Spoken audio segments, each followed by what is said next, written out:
we're all good? I'll tell you when you get off. I'll write it down. Put a sticky note I on the keyboard. will do so. Sticky note on the bottom of the keyboard. Yeah. Well, Sticky note on something weird. the password is $5 today.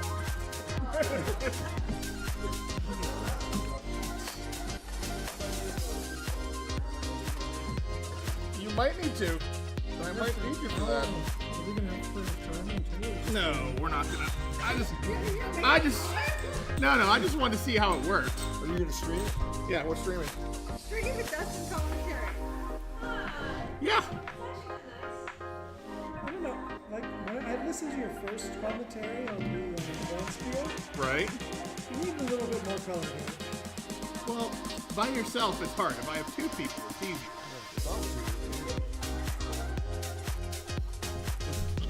I'll be more colorful on your shot tonight, Paul. Okay. You got it, buddy.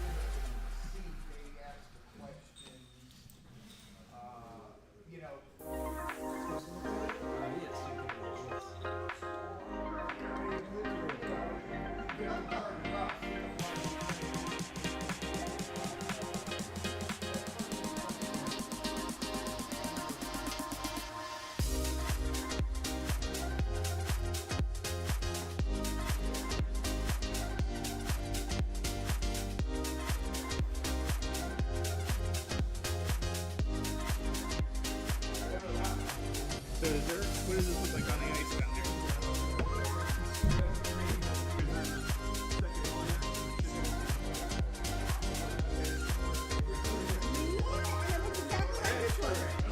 Except for me.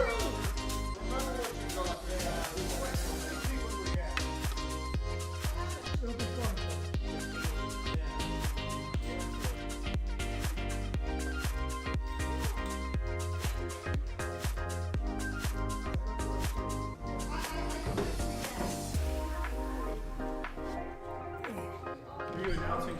I am announcing tonight.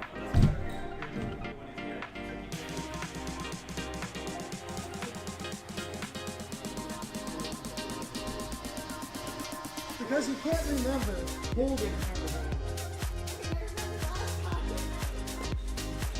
Are we going to get this figured out before one is over? Well, actually, I probably have to switch to the other person. Well, so work up, yeah. 10 minutes each side. Yeah. So what would you put one up each Then side? I'll probably, yeah, warm up reset here. Reset's the warm up. Or practice.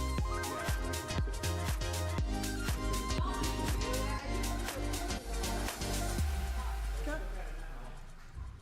Oh yeah, 30-second practice, yeah, so warm up is different than practice. Because they get the practice ahead of time. Yeah, no, I know I've done it once. Oh, no, I've been player side of this one.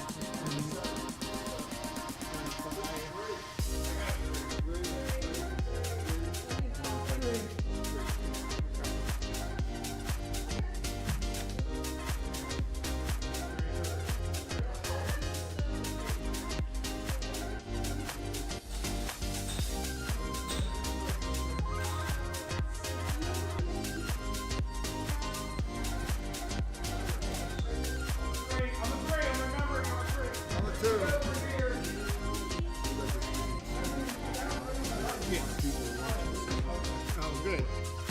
Well, right now they have this. So, like, once everybody gets out there, then I'll start the countdown clock, and when I count down, I'll transition to that. Thank you, Jim.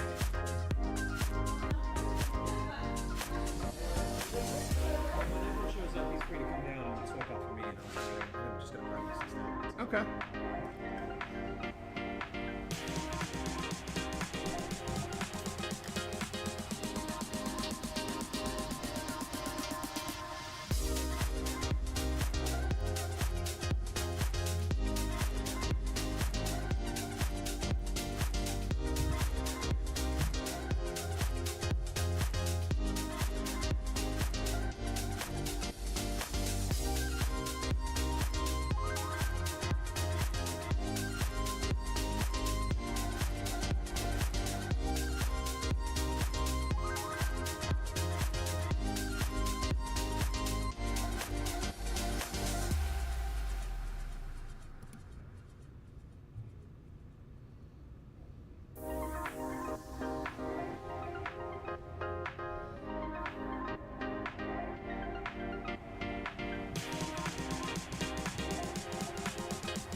Good evening, everybody. Welcome to the Pittsburgh Curling Club. My name is Dustin Devine, bringing you tonight's Thursday late night draw here on this beautiful day after Christmas, this Boxing Day. Hope everybody had a wonderful holidays. I know we had a great holiday here at the Pittsburgh Curling Club. Lots of families in town, lots of friends in town, so a lot of our members getting to share their joy of curling with all their family and friends. Tonight's kind of a pickup night, so just one game in the ice sheet tonight for everybody, which affords us the opportunity here for me to practice my commentating with all of you.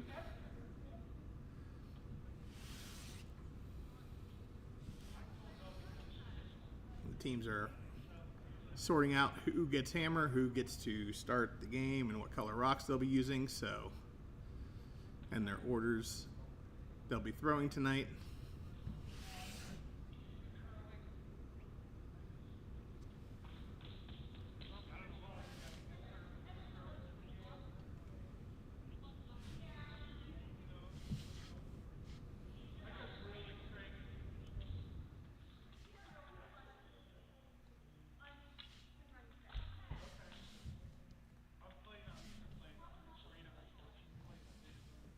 Looks like Red's going to throw first here. Looks like the red team will be skipped by Greg Imling with Leonard Jarbeck, Don Cover, and June.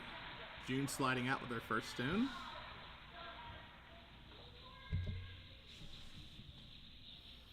Stone is on its way. Sweepers are sweeping. It's always, everybody sweeps out a little bit there. That first stone especially, you got to get a feel for the ice, get a feel for the speed. Ice might be a little slow to start here, especially with nobody playing on it last night, and it has been kind of cold as that stone's not going to make it to the hog line. So now yellow up to throw their first stone. Skipped by Rich Ashford with the team of Paul Fay and Megan Fay and Joe here throwing the first lead stone for yellow. This one's got a little bit more speed, learned after that red rock about trying to keep the speed up as everybody's here. It's looking like it's really starting to curl too, crossing the center line and headed for that right wing. Electing to take it into the house. And looks like it's going to settle just about the 12 foot on the right hand side there.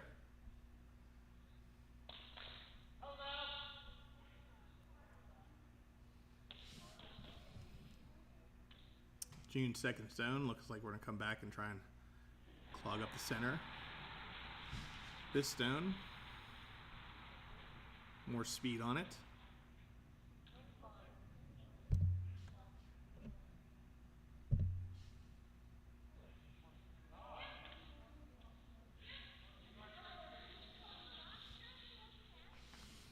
Coming across the line nicely, and it's going to settle in a nice 2-3 guard there, right on the center line.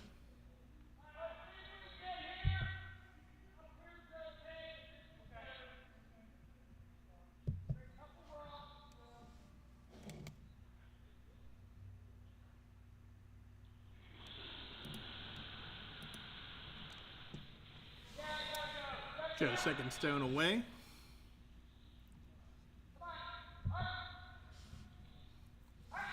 Sweeper's trying to hold it, trying to get it to go around that red and sit two. A little bit slower here on this left-hand side, though, as they come on in, get it over the hog line, but that's going to die.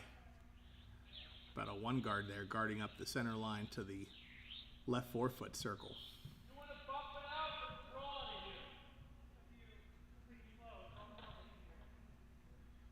Greg asking his team what their preferred shot would be here. 2 options. They can bump out the yellow, or they can come in underneath that red stone. Now with a nice center guard. Looking like they're electing to draw.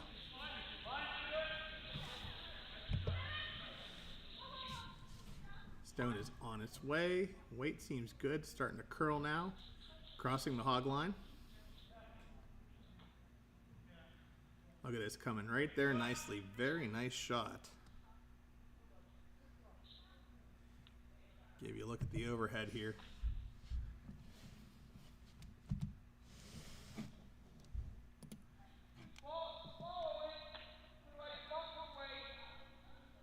That rock is definitely guarded there behind those two guards. Now Rich electing to have Megan throw her first stone, following it right down.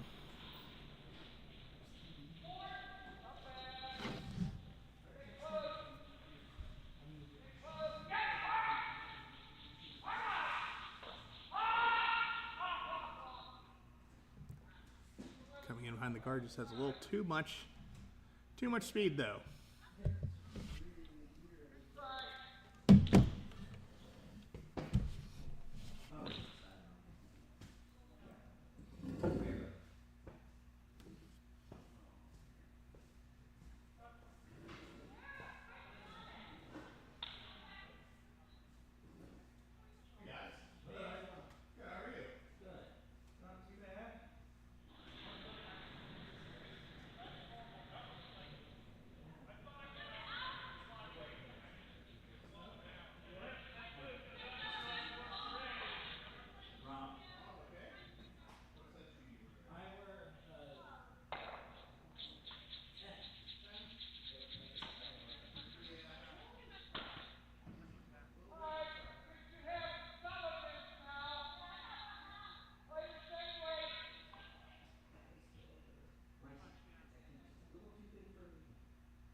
Prepped? Okay.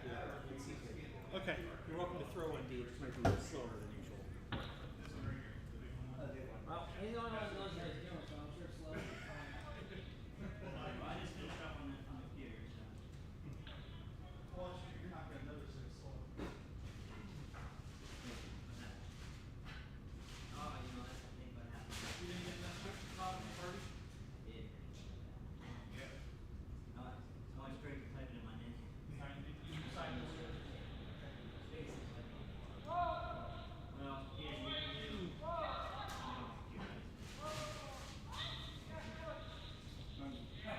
Are you just going to start everyone? Yeah. That might be okay handling 4. Yeah. If you need an extra then to play a few rounds, Yeah. Double create those.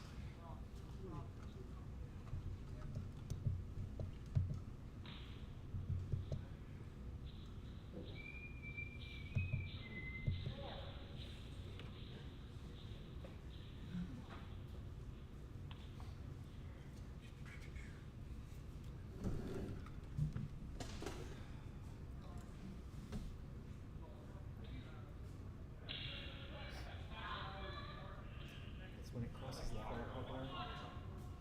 There's some bombs down there. So Then it's no longer red, it goes to yellow, or then it stops? it stops, Okay. and then you start the yellow whenever it stops down there.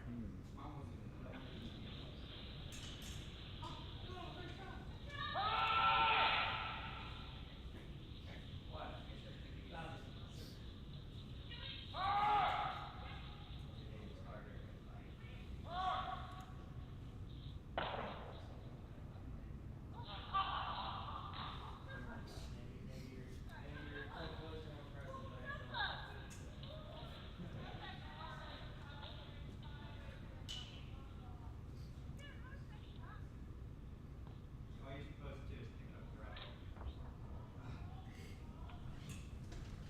Yeah, I can't get it now either.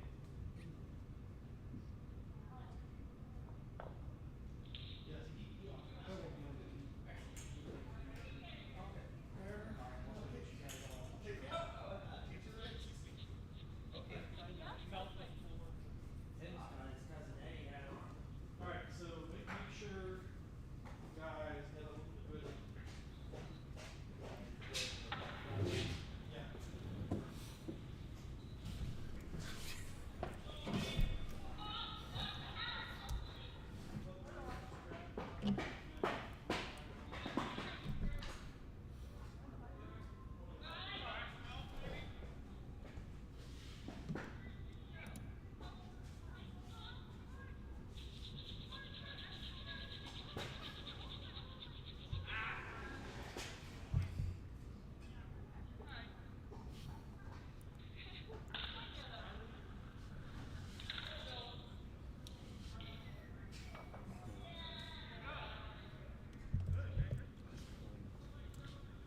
Are there club sliders for Yeah, they're gonna be down there, probably in a milk crate. Yeah, There there should should be be a a few green laying crate around. down there and Might be laying colors. on the bench too, yeah.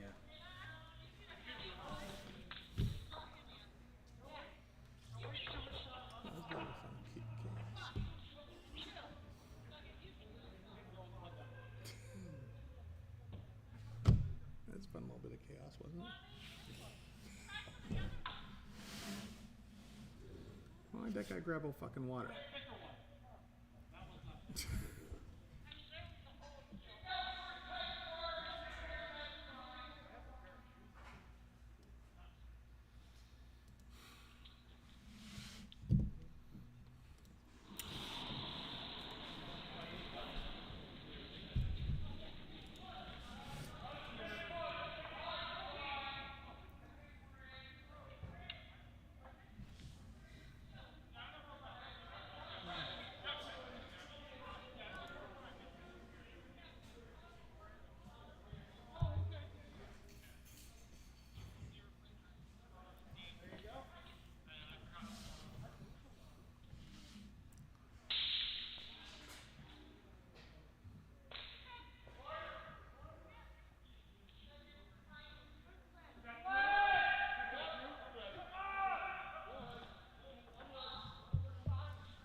pack we're picking up here in a second then. Sorry for everybody's a little bit of delay there. We had some member bring in some family members, help get them all set up with grippers and sliders and brooms. A lot of that around the holidays here where club members bring their friends and family out to try this niche little sport that everybody seems to love here.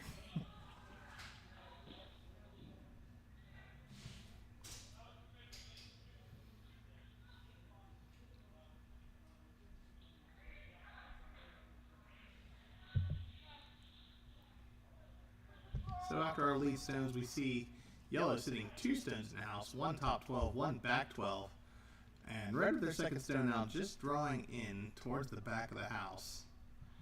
Undercover, but it does look like it's a little bit closer, so that is going to be the red shot rock right now. As Megan Faye comes and delivers her first stone of the end.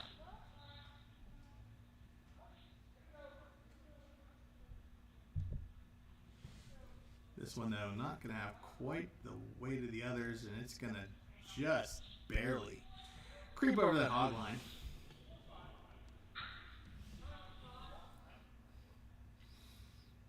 Now, leaving Greg Emling with a choice of what he wants to do.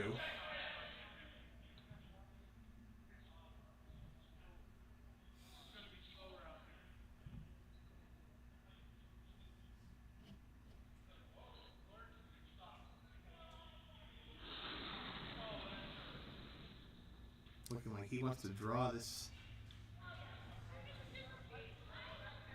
side as well, or maybe trip that yellow out of the house, but it's a little wide.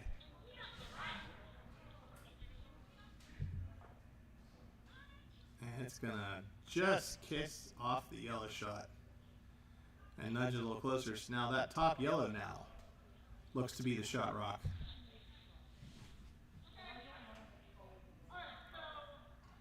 And Rich Ashford quickly calling for his team to draw behind, putting more rocks in play and more pressure on red.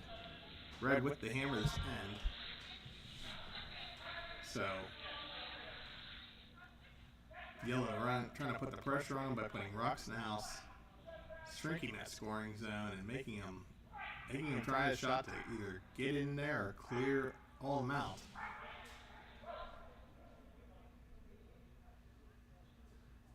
This one's going to come to rest in the back of the 8-foot, though. So now yellow sitting 2. Everything kind of lined up, covering each other as well. Greg wanting to take out both of these stones. Thinks he can make the double if he noses that top yellow. Or if he clips the side of the yellow in the 8-foot, we'll try and double both of the back yellows out as well.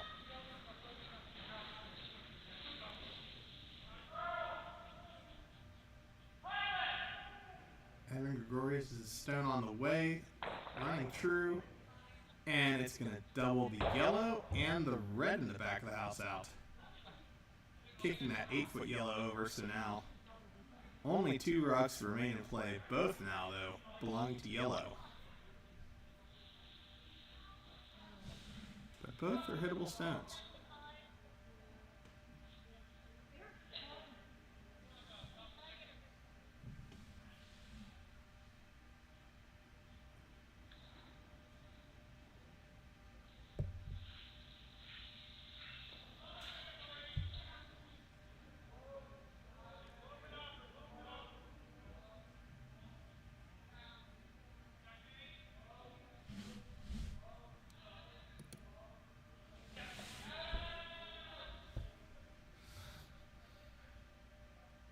Face shot coming on in and sitting right on the tee line.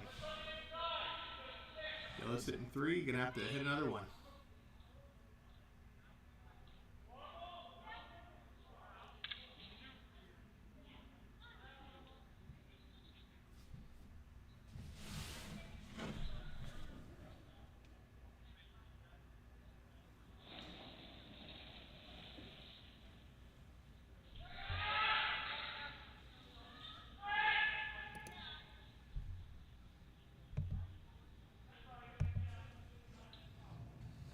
Eric's first rock in, clearing the top yellow, which is not a bad shot. Does two things: opens the scoring zone back up, exposes all the rocks now.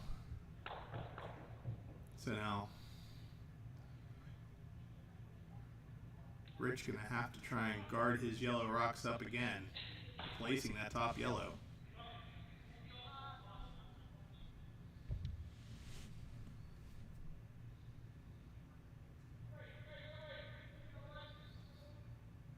Looks like we're changing our minds, deciding now instead, let's split the house. Maybe even utilize that yellow guard way up there just over the hog line.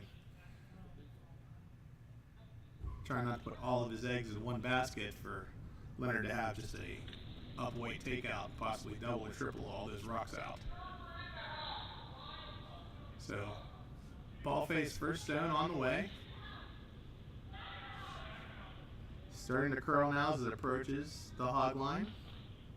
It's got plenty of speed. It's having to stop. It's going to have to hit the brakes here. And Greg Illing going to be able to help sweep that out the back. So a nice shot, but just a little too much weight on that. And now opening the door again for Greg. If he can get a good double on these yellows, reset this entire end.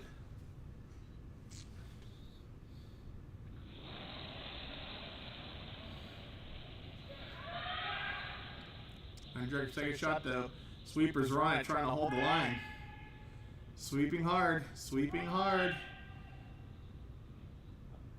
And goes by the front yellow on the tee line, gets the back yellow and rolls to the left. So still in play, but sitting in the back of the house. Rich Astor looks like he wants to draw down to it. If you can get this rock to stop in front of the red, does two things. It'll split the house, and now he'll be sitting two.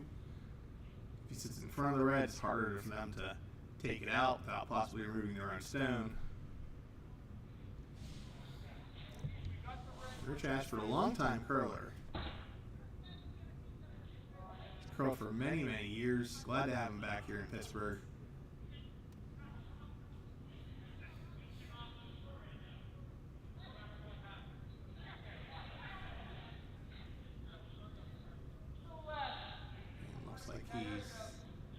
Broom right there on the edge of the 8-foot. Expecting this to curl about 4 or 5 feet across the center line and sit T-line in the 4-foot on the left-hand side.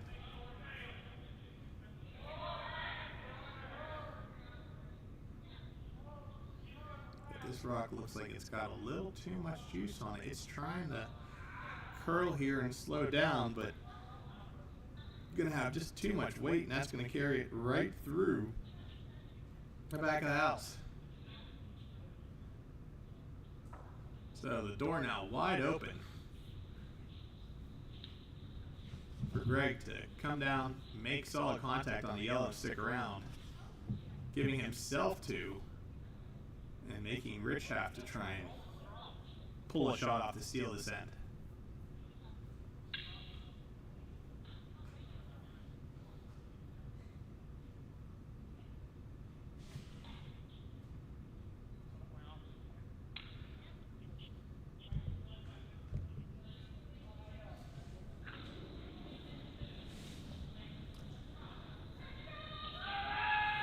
Greg's first shot, slides out, sweepers are on it, calling hard for line, hard, trying to hold this stone straight, trying to get it come down to the yellow.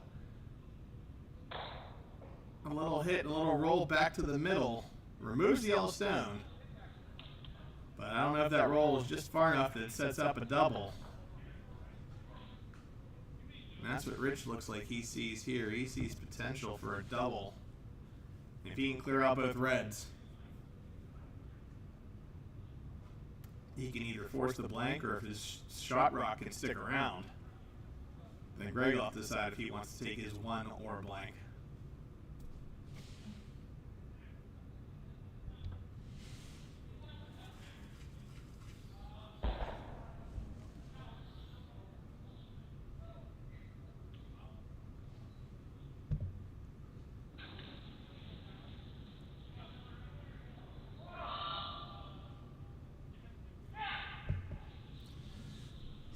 Final stones away. Sweepers are on it, trying to hold the line.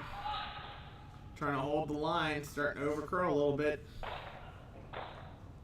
And it's going to get the double and sit in the side of the forefoot. Fantastic shot. Sweepers held that line just enough.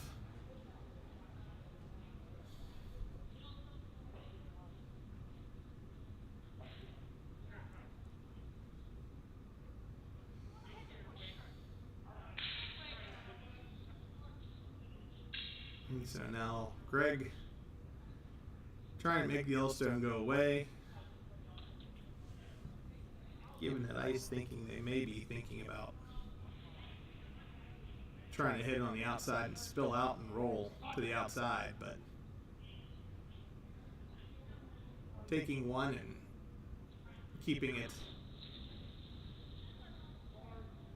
this tied in is not exactly a terrible idea.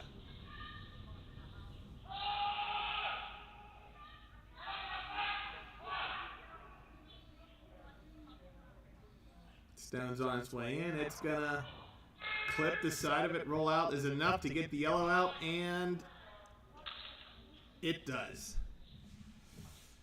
So a blank end by the red team there. And we'll go to the third end. Red will chain hammer down one after 2 ends here play at the Pittsburgh Curling Club.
So nice center guard here for yellow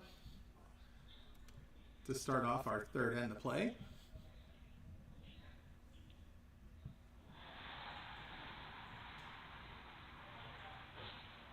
June now sliding out, looking to set up a corner guard or draw to the side of the house. Coming down that center line, watching the rock now curl over to her left. Looks a little heavy though. This one's gonna slide into the house. Does it have enough brakes to stop? It's gonna settle just behind T-line there, on top of the G and the K&J Magnetics in our sponsored house there.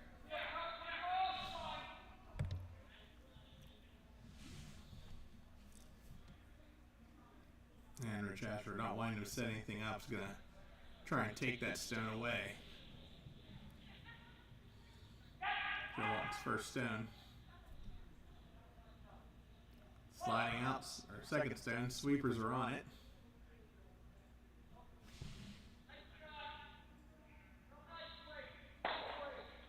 And makes it a very nice little curl and tap. Sits there on the tee line now, yellow sitting. Shot rock. So pretty much now just a game of anything you can do, I can do better. As Greg only asking June to hit that yellow stone and roll back to the middle. See if they can get it underneath cover. Rock's on its way. Trying to push it over, trying to push it back in front of the yellow. And it will just nose hit and sit. So both teams now trading hits here in the wings.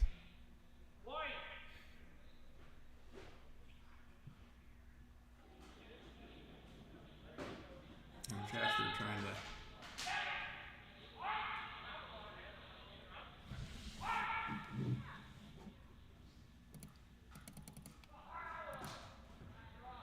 Stone looks like it's going to overcurl here. Roller Sweepers are trying to hold it, but it's just going to overcurl and it's going to slide through to the back.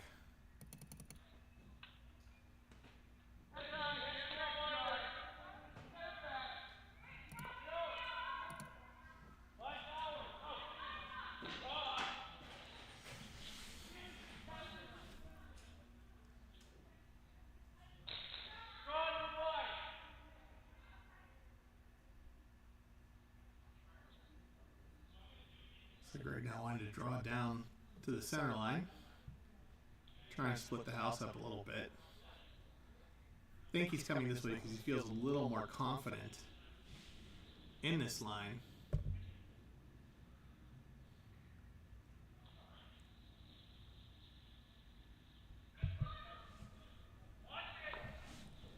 Emerson's on its way. The sweepers are trying to sweep it to get it to curl a little bit, but it's hanging out there.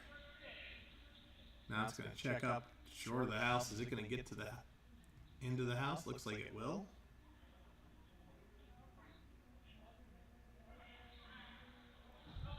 And it's going to come to rest there on top of the 12-foot. So now red sitting 2. Ideally they wanted to get that shot buried because now yellow's going to try and hit it and roll underneath it as well. Megan Fay with her second stone. Needing this to curl and it's hanging out there. Gonna try and come in here at the end. Can it get just across nose? And they do. Can they get enough to get a little roll? And they do. Roll shot behind the red stone, but it looks like they can still see about half that rock.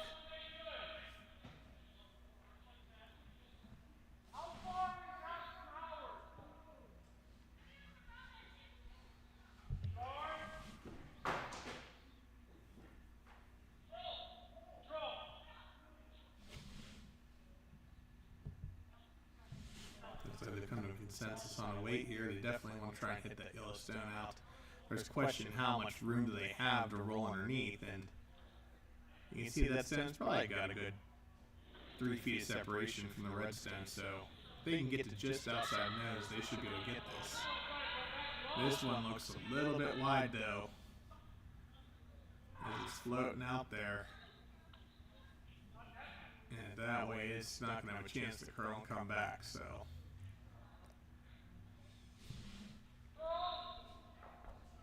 a tough miss, and sometimes you just get excited when you see those hits like, oh, I can make this and I want to come out, and that's just a little bit of, just being a little bit offline there, catches it for you. And that's it, it'll sail away on you. Now Paul Fay, expert curler, see what he can do here with this shot, trying to chip the red out and not touch his yellow stone. This one, though, looks a little bit hot coming out of his hand. It's not curling, it's hanging out there. Oh, and he chips his own yellow out and removes it. Oh, no. Not what Paul Fay had in mind there, unfortunately. His sister Megan looking at him like, what was that? Paul said he needed to be a little more animated and colorful in my commentary, so sorry about that, Paul.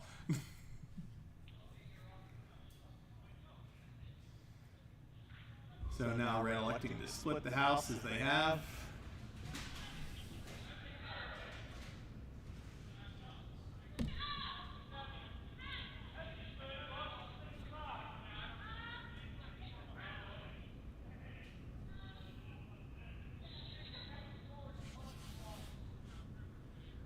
This stone going to come on in, but just have a little too much zip on it. And it too will find the back line. So each team having a chance to set up a multiple scorer end here, and just little mistakes costing them. And neither team really letting them take advantage of those mistakes as well. This rock though, a little better speed now, starting to cross the nose, hit the red. It's going to kick very sideways and just sit on the very edge of the 12 foot.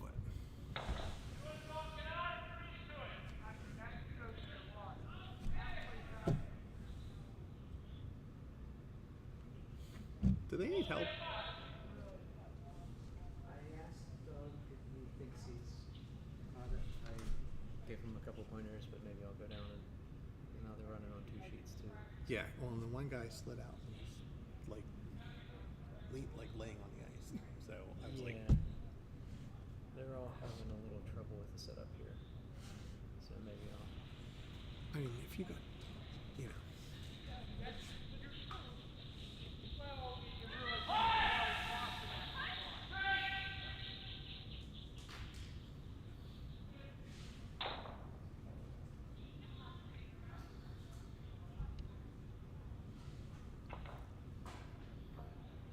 So we're able to chip that one out. Now we've got a clear house here to reset and start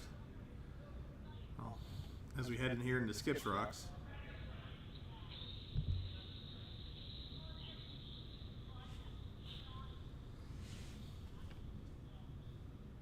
Skip Stones with one lonely yellow guard sitting out there just off the center line. And this is where the Skips have the ability to showcase their skill with their draws, and really having Finite dialed in on that draw weight.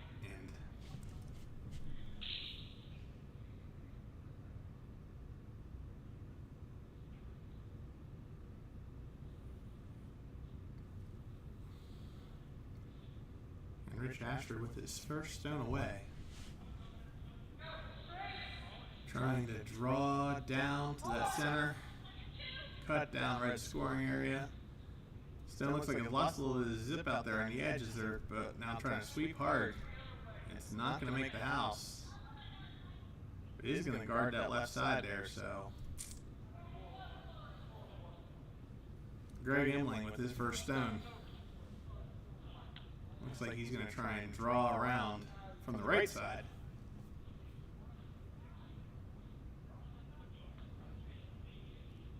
As that left edge has been a little bit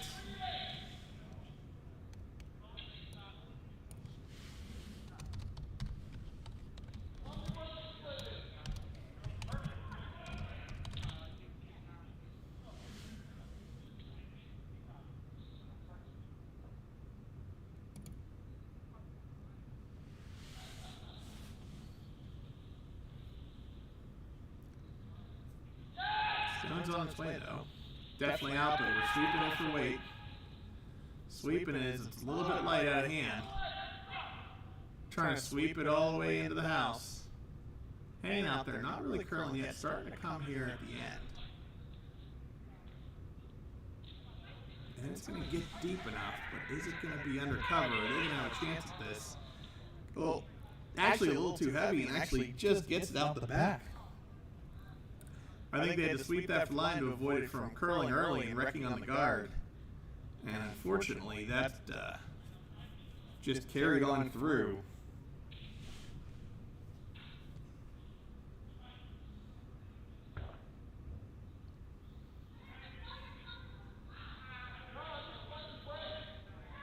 So now Rich Asher going to try and draw the right side. He tried the left side, it was a little bit slower out there, lighter, so he's going to try the right side.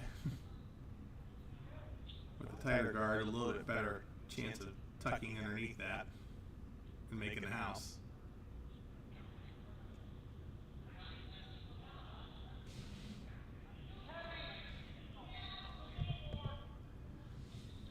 He says it's heavy out of his hand now. Sweepers are just along for the ride here, walking along with it. Can it stop in time?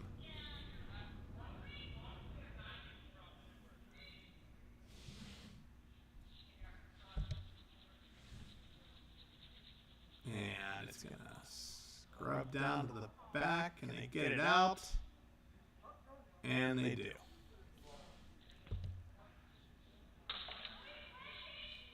So now decision time for Greg. Does he want to take another blank, or does he want to try and make this draw?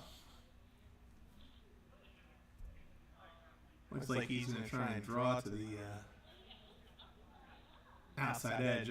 Given this line and this, I would be surprised if we're going for the blank here. Yep, we're calling for the just throw away, the throwaway weight. So.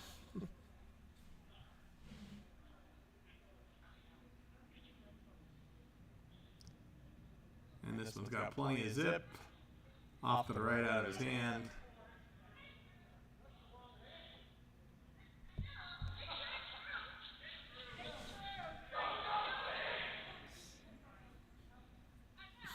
And we're through. So another blank. Means our score stays the same. The hammer stays the same. The only thing that changes is the end after 3. Yellow still leading 1-0.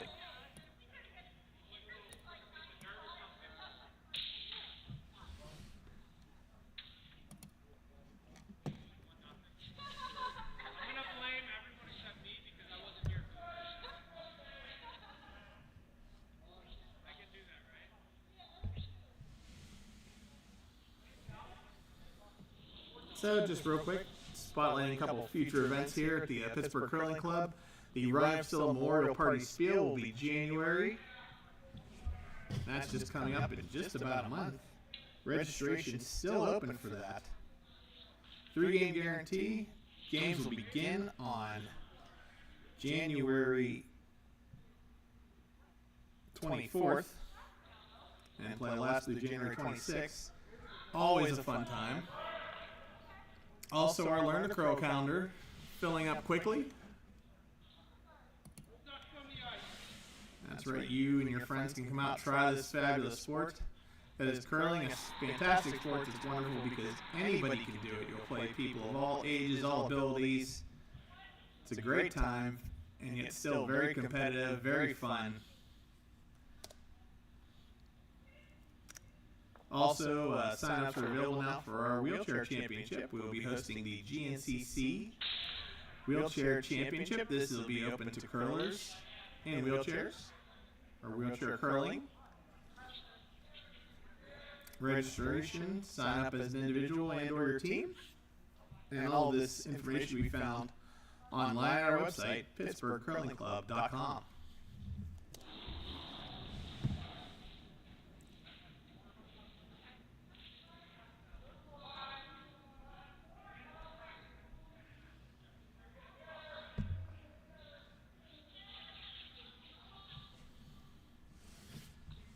So starting our fourth end off here, we've got a yellow center guard, a wide red corner guard,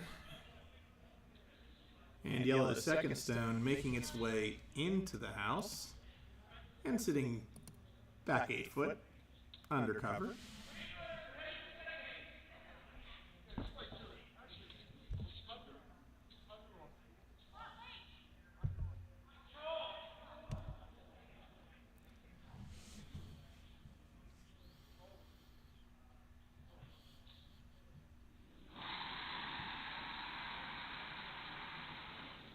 Greg decided to try and take a play onto that yellow in the back of the house now. June with her second shot. Looks a little bit narrow out of the hand now. Starting to already curl.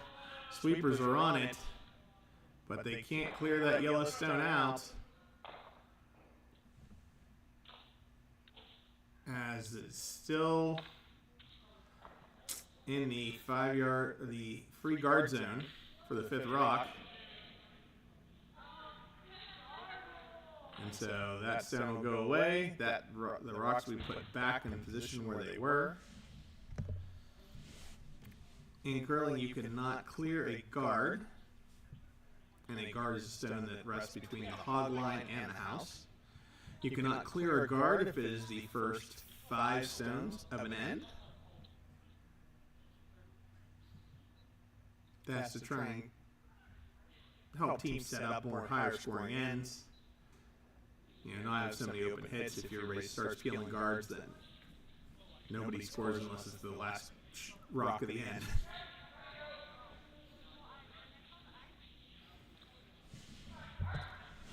So now yellow. Negative face first stone. Trying to sweep it into the house here. Getting it by the guard. They have enough to carry it all the way to the house though. And it's going to be close. And it's going to just touch the top 12 foot. So now yellow sitting 2 again. Giving Greg something to think about. Calling to freeze back to the yellow stone in the back 8 foot. Trying to position his rock in front of the yellow so it's out counting the yellow rock and in scoring position, but also then making it even harder for yellow to remove from play.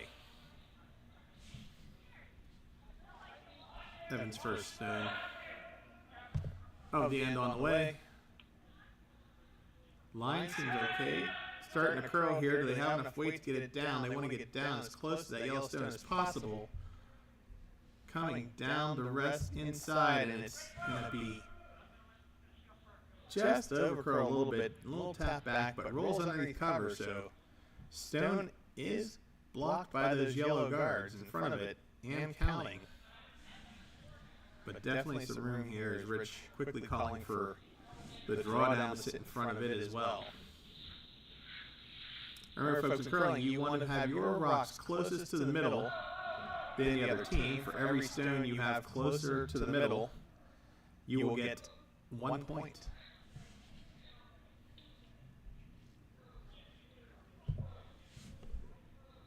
This stone a little bit heavy, not quite curling enough. That just gets a piece of the red and rolls back, so does bump the red out, not out of the house though. And pretty much puts those 2 yellow stones right in line diagonally with each other.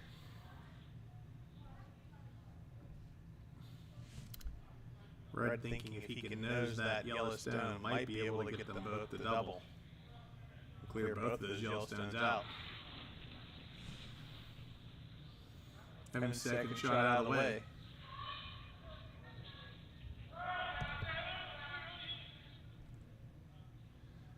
Over the hog line, coming on in. And it just clips the outside of the top yellow stone, clears the back one in, but bumps that top yellow a little bit further under cover.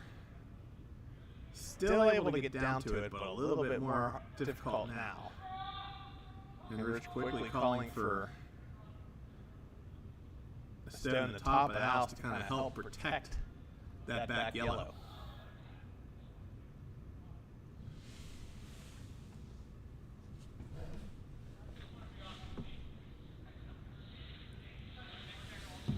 Ball face first stone.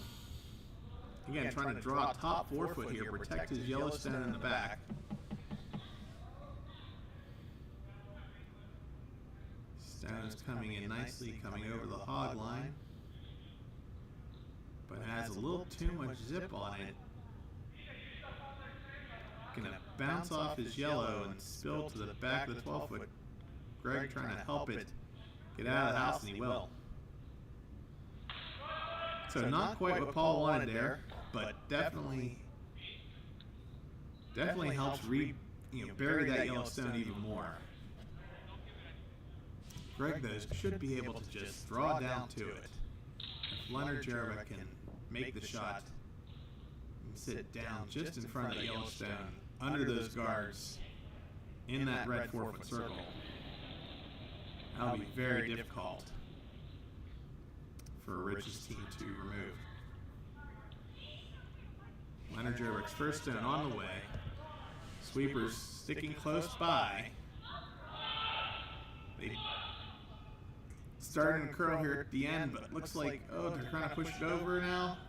had enough weight trying to get it over to the yellow, and they will. And they will bump the yellow stone out. So now red's sitting 2 here at the back of the house.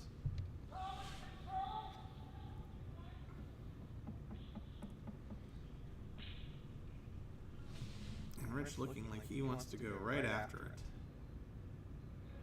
Right after the shot rock.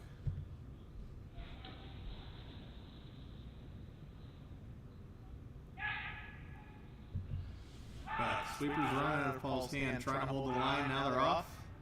Needing it to curl a little bit. If they cross the face and roll underneath, here it comes. A hit and roll actually kicks over, nudges that red out into the wings as well. Fantastic shot now. Yellowstone completely buried. Hard to get to. And I think the yellow up top is even out counting it, so very nice shot by Paul Fay. Kind of a clutch shot that he really wanted to make sure he had after that shot last end and his first rock this end.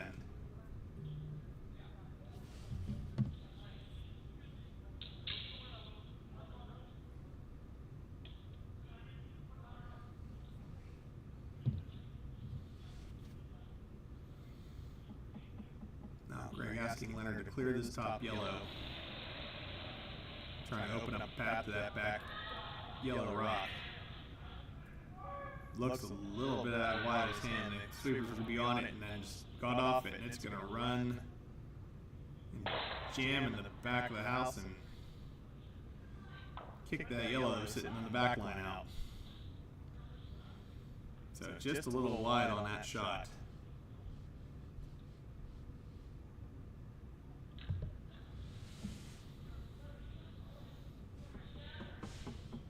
And so now down to Skip Stones.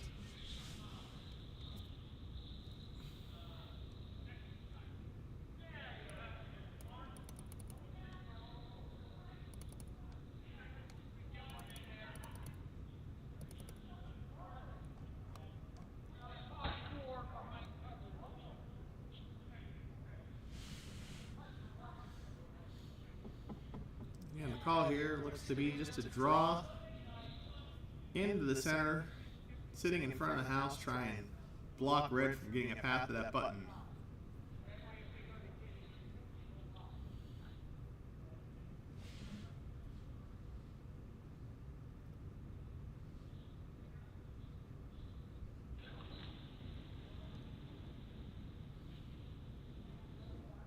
And our first shot of the fourth end by Rich Ashford. Rock out of his hands, sweepers are coming along, now they're on it, trying to make sure it gets there. Starting to check up a little bit. Can they get it by the guard? Is it going to tick off the top guard? And it is. Nudge that guard over in front of the yellow rock. Seeing the top of the 12-foot, but by spilling back open, really opens that right-hand side up now.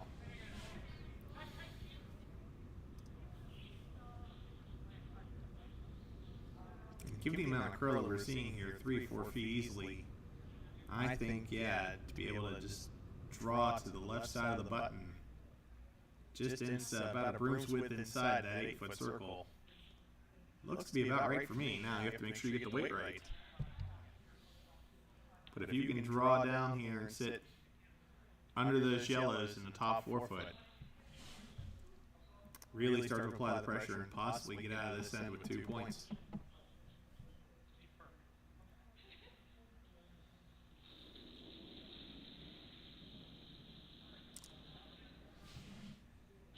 Greg Imling's first shot here in fourth end on its way. Sweepers are on it for weight though, trying to drag it. Oh, now it looks a little heavy. June trying to push it over to that yellow rock. Now they know it's a little heavy. Can they get over to that yellow rock?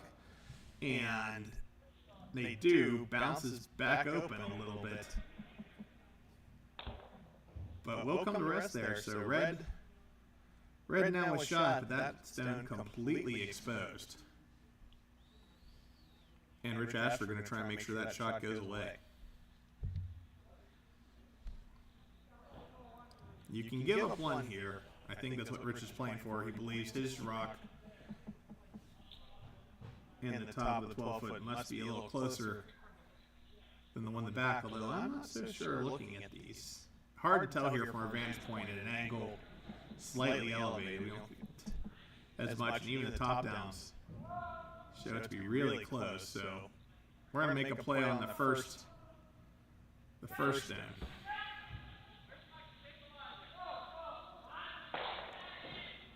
And they hit it and nose it and sit for one. So now Greg Emling's last shot with hammer here.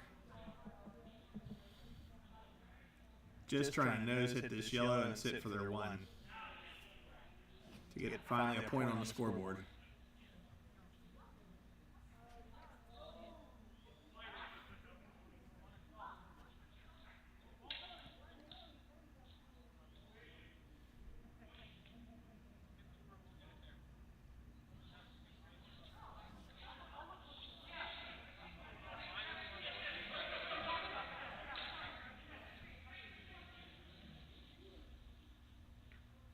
Greg taking his time, really making sure he's online. Slides out.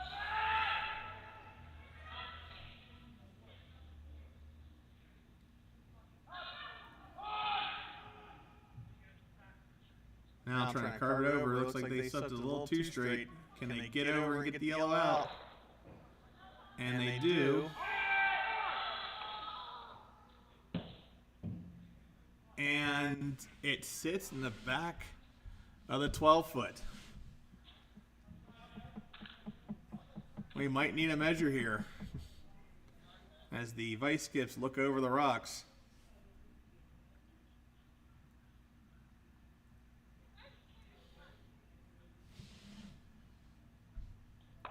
What do you folks at home think? Those all look pretty tight to me. And we are going to have a measure.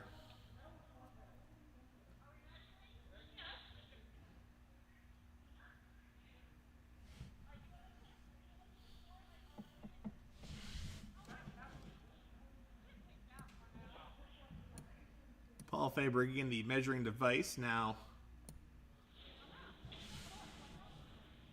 this device has a gauge on it that will travel around.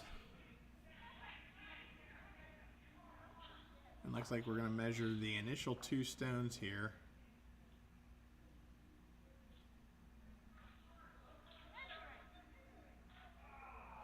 Make sure the center pin is in the center.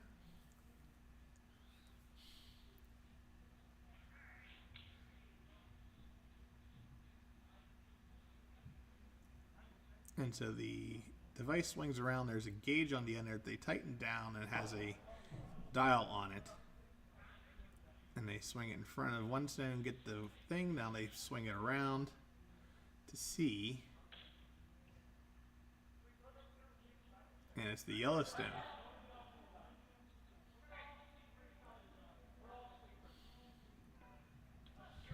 So, looks like they determined red was closest on the first shot when they moved away.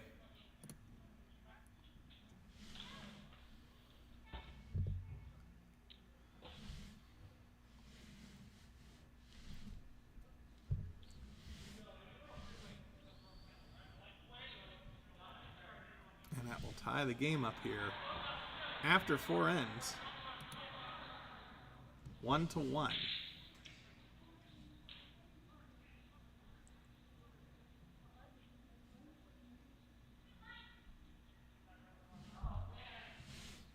So here halfway through the game, take a quick look.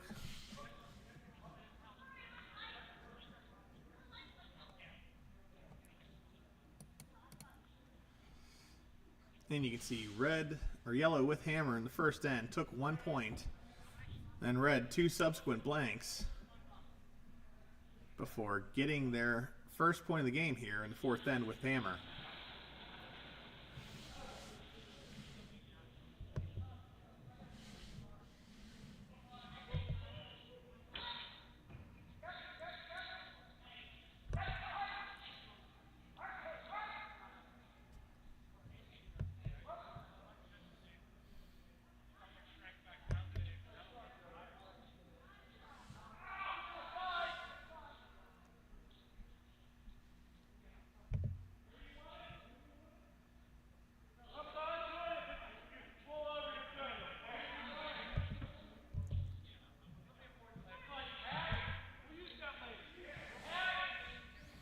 So here in the fifth end, Red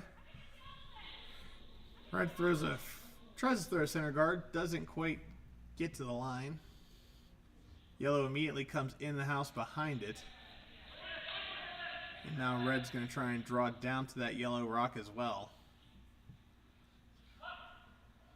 June with her second stone of the fifth end. June will be playing on Team Pan Asia / China at the upcoming 5 and Under World Championships to be held here at the Pittsburgh Curling Club the second weekend of January 9th through the 12th. Very nice shot, June, getting around that guard, but just over curling a hair. It's slipping just past that yellow shot in the back.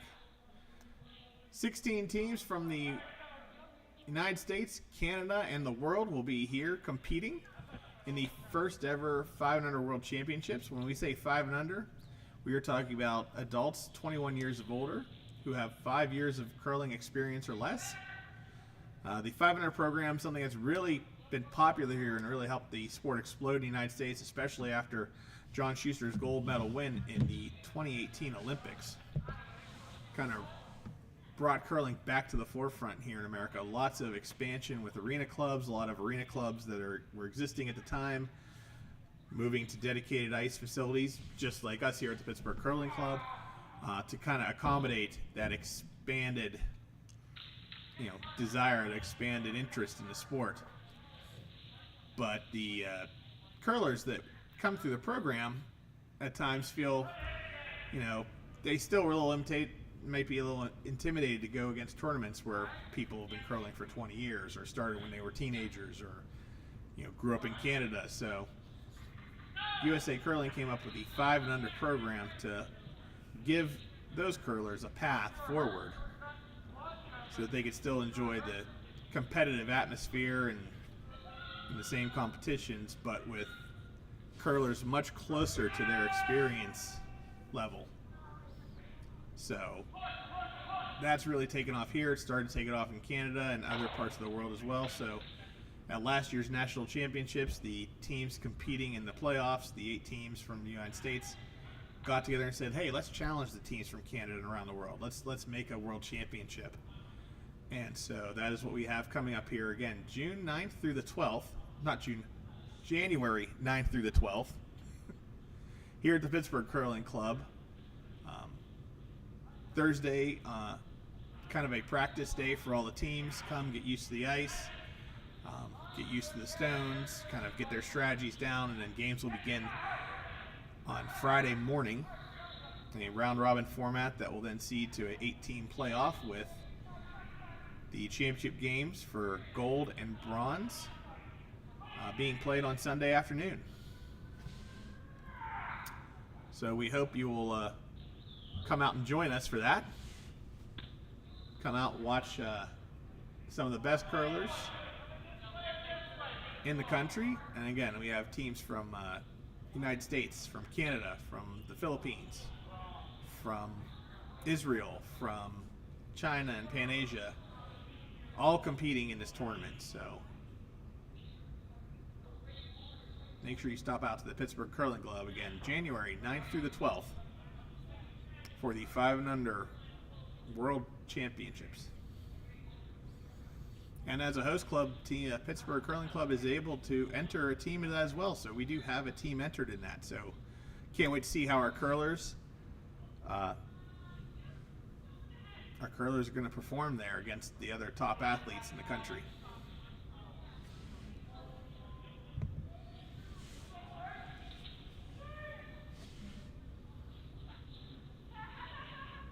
Getting caught back up here in the fifth end.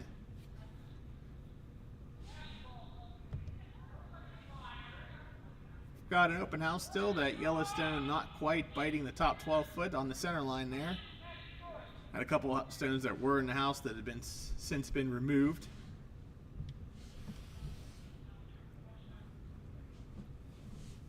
And now Megan Fay's second shot here of the fifth end, trying to draw underneath her guard. But she can't draw underneath, even if she's able to tap it over and spill both of them onto the top of the house. Not terrible either. Looks like is this little light, that's suddenly the call now. Try and make that tap and split them both on, but it's going to come just in front. Just a little nose tap back. Still not a bad shot. As it gets under cover, maybe a little bit heavy though, as it comes to rest in the back of the forefoot. Not much of that rock, maybe about a quarter to a third of that rock showing though, and that's, but that looks to be enough for Greg to ask Leonard to come right after it through that hole between the red rock and the yellow rock.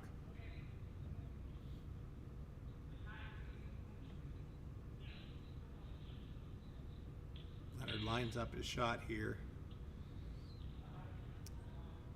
Again, shots like this are so important to make sure you're properly lined up on the broom. Make sure you've given your teammate enough ice for them to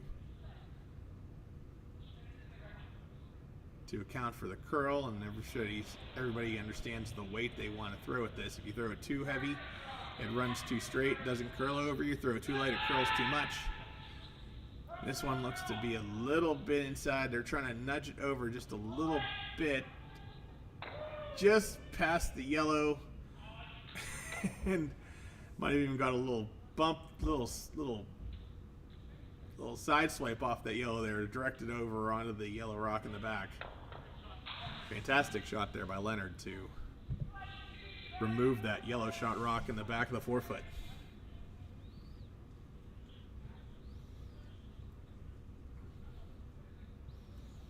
So now Paul Fay being asked to draw behind that yellow guard. That yellow rock's still in front of the house.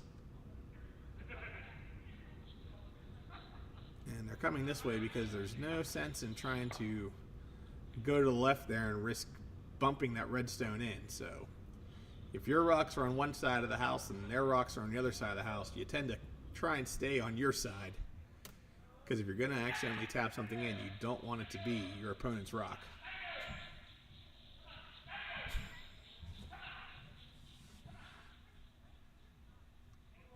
Sweepers are on now, a little bit extra, nudging that yellow rock into the top 12 foot though. Yeah, you need a little more weight on that. That's about 5, 6 feet more weight.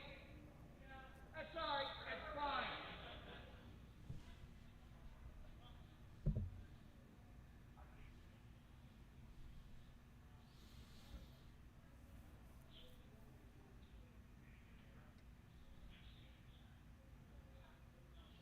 So now Greg and Leonard discussing this shot over.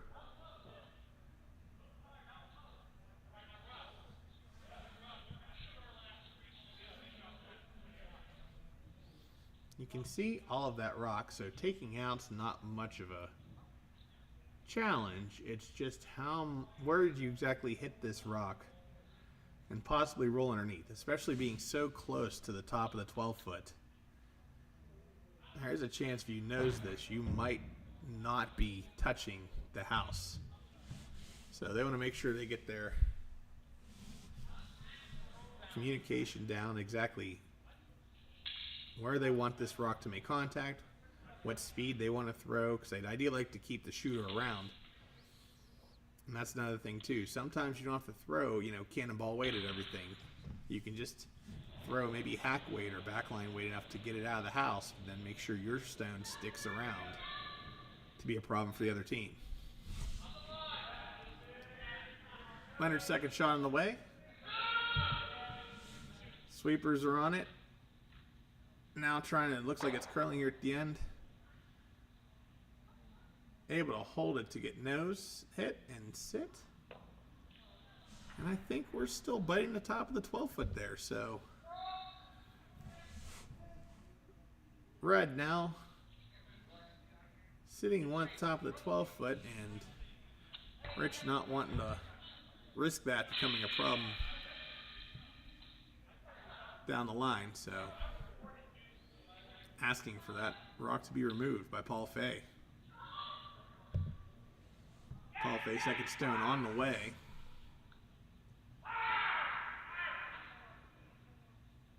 Curling a little bit too much though. Here, they're sweeping it, trying to make sure they can get by. And they make contact. So, does the job, removes the red shot.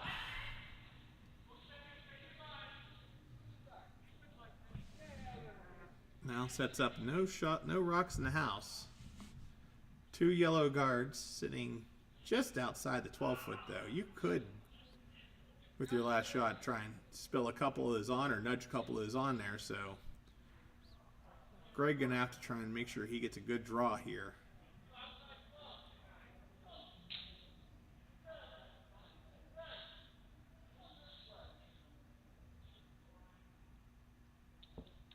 And Leonard wanting him to come around the left side there. A little more room, a little more, you know, you don't want to be inside and accidentally, again, bump some of those yellows. So you'll often see players, when they're deciding their shots, you know, they could easily try and draw the middle through that hole or draw around the other side. But why risk running into a rock that's not yours and helping it? Less chance of that if we come around the side out here, and all we have to do is touch into the house.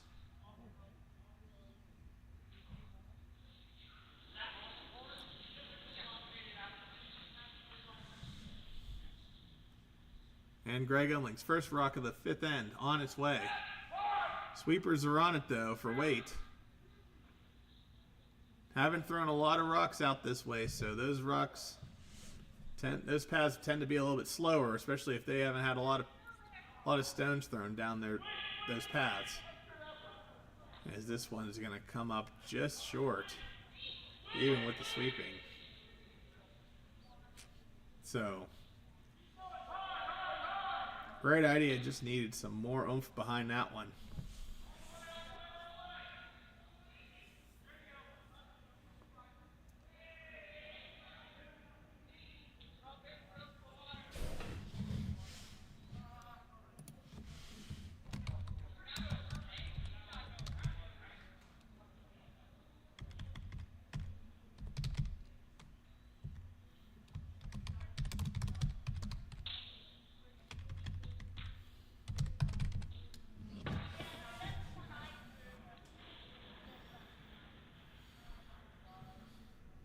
I know we're not supposed to be typing and adding to the graphics on the fly here, but since it's just our only sheet tonight, we can get away with it. It's Christmas.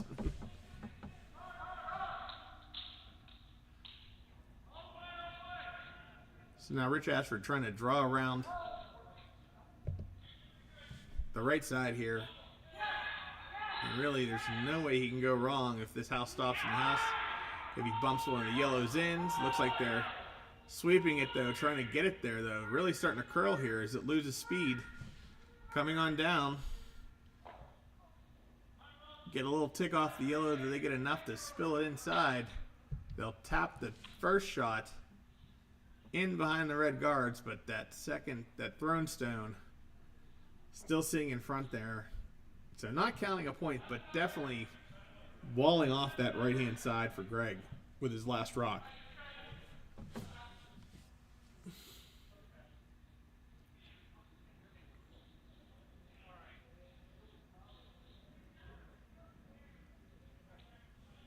And now the discussion exactly, do you want to draw? Do we try and hit and roll over to it?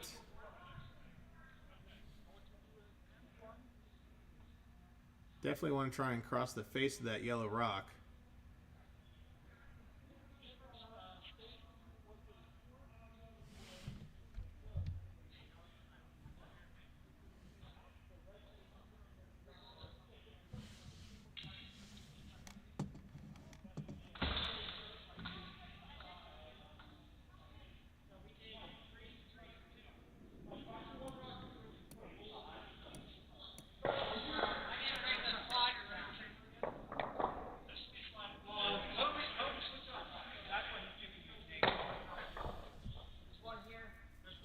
So calling for a lot of weight on this stone.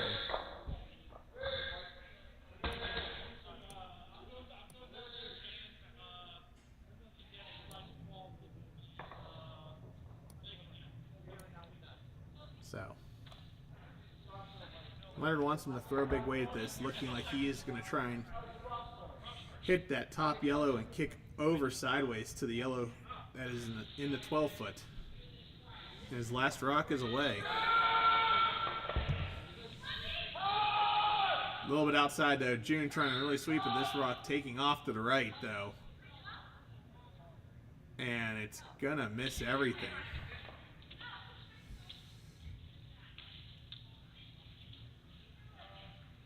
And sometimes that's the difficult part of throwing those up weight hits, especially if you don't throw them a lot or don't, have a lot of practice at them. You get so jazzed up about coming out, making contact with that stone, that your line just goes a little off center. And when you're talking about 150 feet down ice, you can only be a couple inches off when you let go. Turns into about a foot off by the time you get all the way down to the other end. So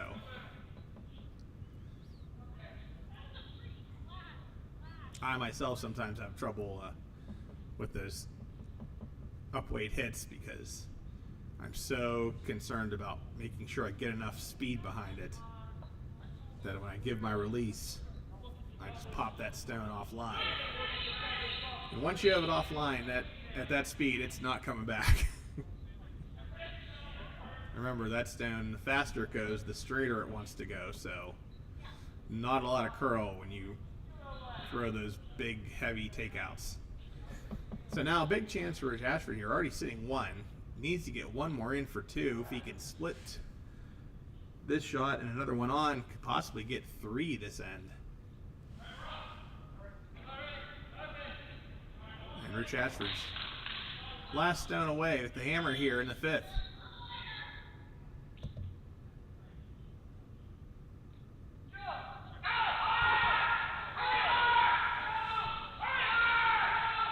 Now asking for weight, asking his sweepers to get it there.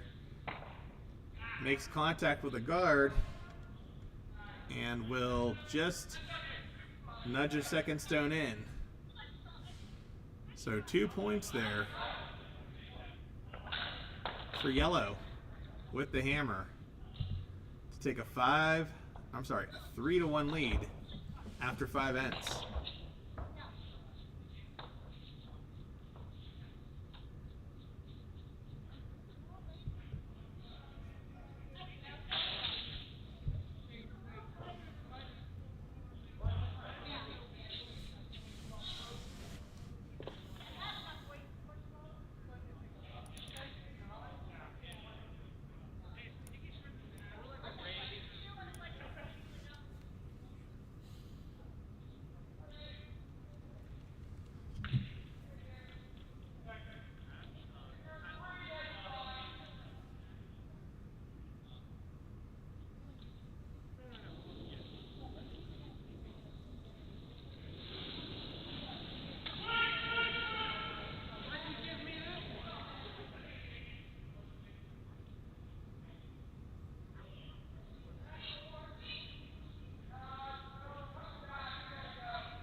So here we go here in the 6th end. Yellow's first stone, as attempted center guard, a little bit heavy, comes in the house. Red, though, follows them down in and will now sit with 1 stone in the back of the 4 foot. Pretty buried. Maybe about a quarter of a rock left, but enough room to draw down to.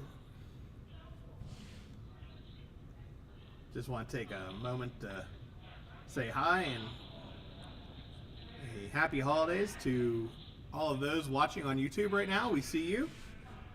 We can see you in our chat, so any questions, any comments, anybody you're rooting for, let us know.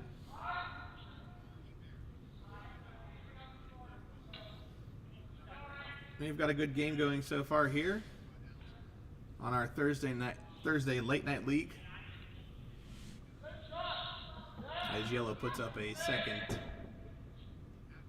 center line guard there.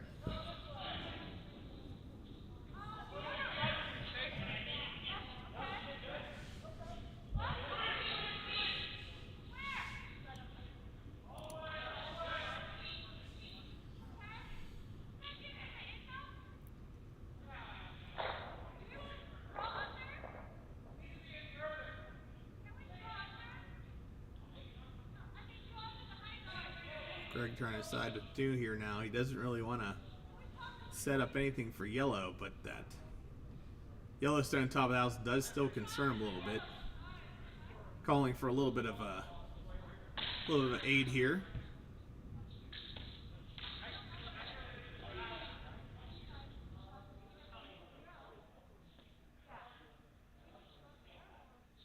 Leonard's on the options, trying to draw underneath the yellow rock from the right side, or if you come from the left side, you can draw anywhere here in the top of the 4 foot.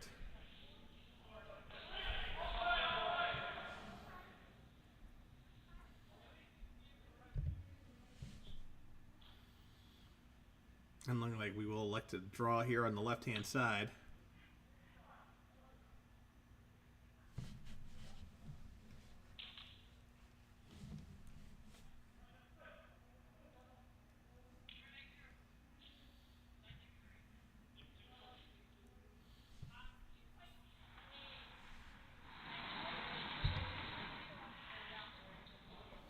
June sliding out with her second shot here of the 6th end. Sweepers are on it trying to hold the line. They're definitely by the guard, but now does they overcook it. Now trying to push it underneath that cover. Coming in nicely. Coming in very nicely. And that'll sit. Second shot.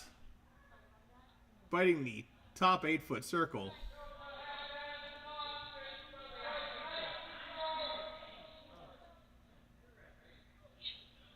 Did not get to curl over as much as they want, though, unfortunately, so that rock is pretty open. As Rich quickly calls for the hit and roll from Megan Fay.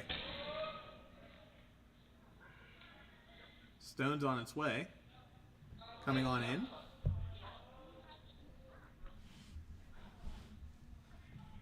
Not quite curling like they want, and this is gonna just miss on the outside.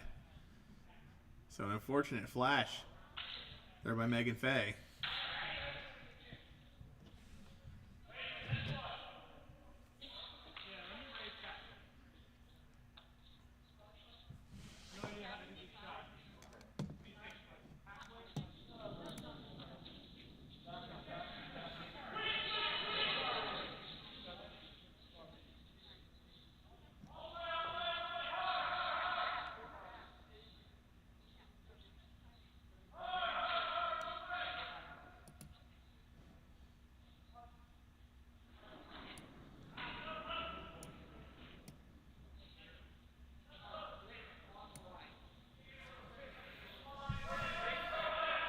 Stone on the way here. Looks like they wanted to either curl underneath or chip this over. But it's too going to hang out there on the left-hand side. That left side running it just a little bit straighter. All the curlers having a little bit difficulty with that. Those stones not quite coming over as much as they expected.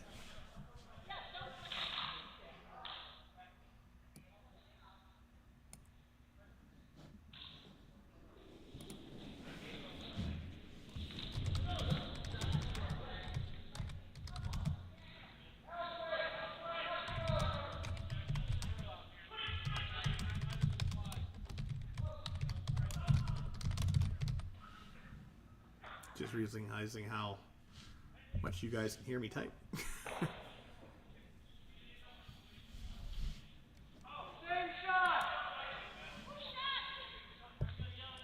So Yellow Rock able to come down this time. Did get a little bit of curl, not as much as they wanted, but able to get down to that back stone and kick it out. But it is still exposed.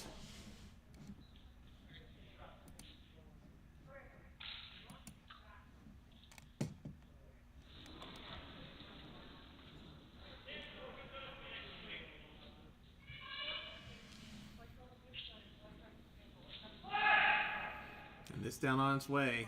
This one now is starting to curl. It loses a little bit of speed. Sweepers are on it. Now there looks like their play is to try and nudge their own red over. No better position. Can't quite get to the yellow. Able to make contact with that red and nudge it over. A little bit more undercover there. Take the rocks off for a second so you really see that guard, that high guard there now, blocking a lot of that red stone, but able to still get down there to it if they're able to throw the correct weight.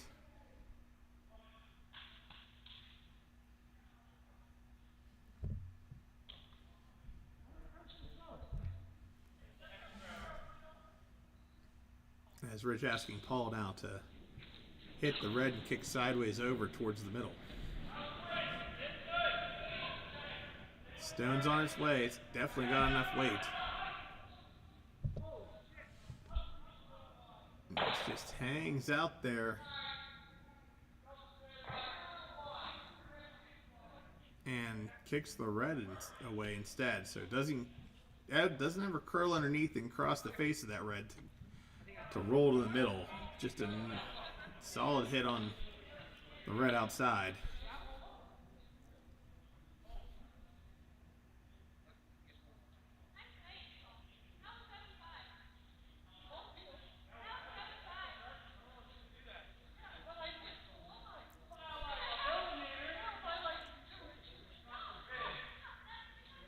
And now they're red looking to do pretty much the same thing. Red sitting two, trying to be very careful that whatever they leave them here is not a double opportunity. Both those stones in the 4-foot, both those stones guarded by yellow rocks further out. So really trying to make sure that they don't give yellow any kind of chance to get a better angle on their own stones.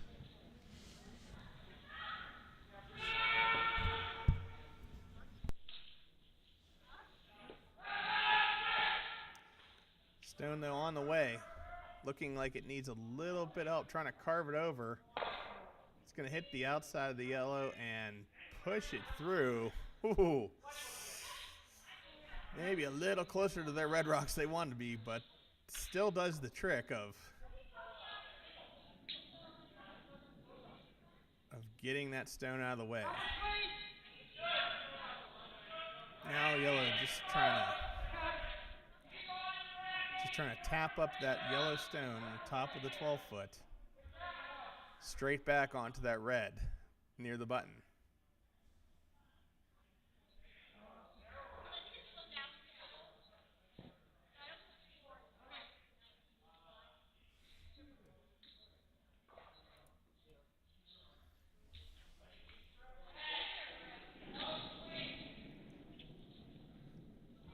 So Paul faced second stone here. Heavy draw, just trying to draw back 8 weight, tap up that yellow rock.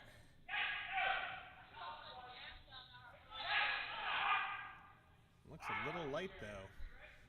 Sweeper's trying to get on it, but I don't think they're going to be able to get this deep enough.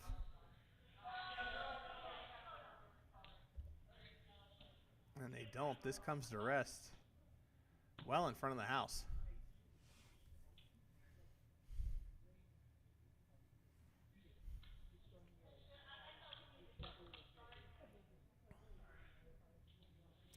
So decision time here for Greg now.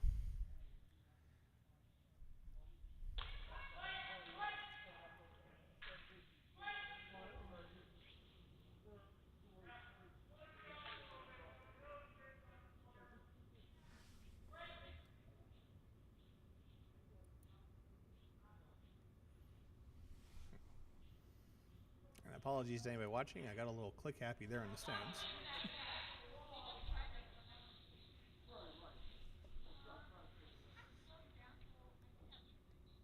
Broom like this says to me it's draw.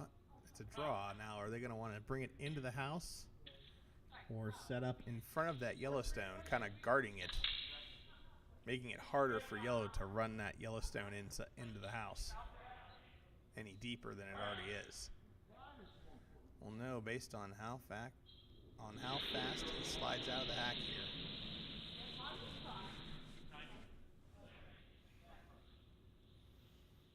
Gets his sweepers on the same page and slides out. Leonard Jarbeck's second shot here of the sixth end.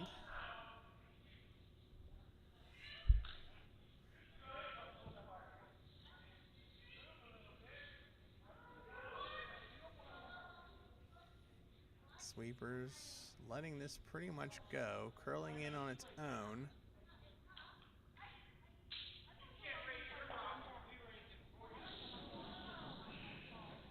And sits just in front of that yellow rock. Very nice shot.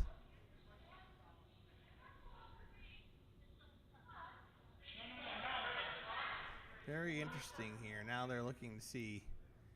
They can't hit the yellow straight back, but can they hit it on an angle and get the top one, the top red, in the 4-foot, just sitting outside the magnet's hand there. So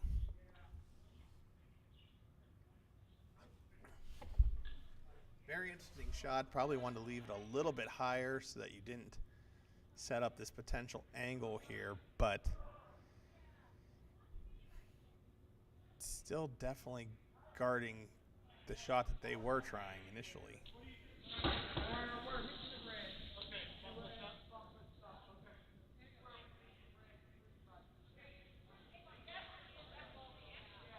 So Rich Ashford saying he wants to hit the red stone just in line where it hits the yellow. Thinks they could drive that yellow back at an angle onto those red stones.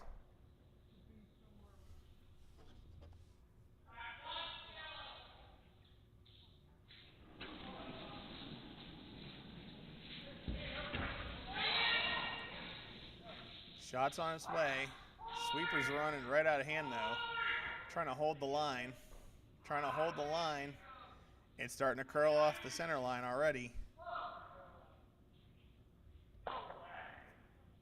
It's going to make contact with the top yellow and kick it back in.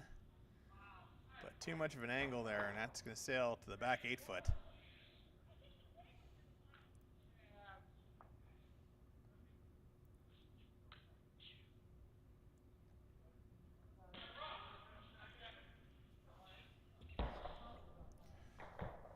So now red definitely wanting to guard up their shot rocks.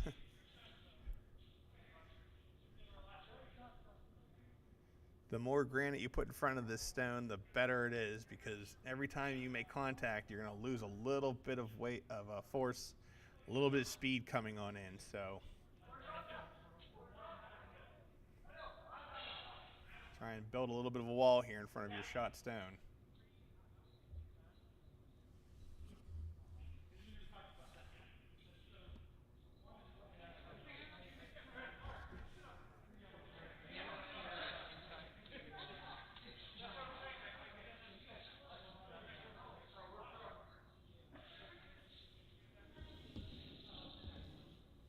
Greg Emling's first here in the 6th end.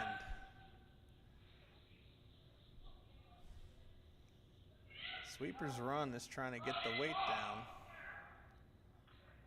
Now off, needing it to curl as it comes into the towards the house here.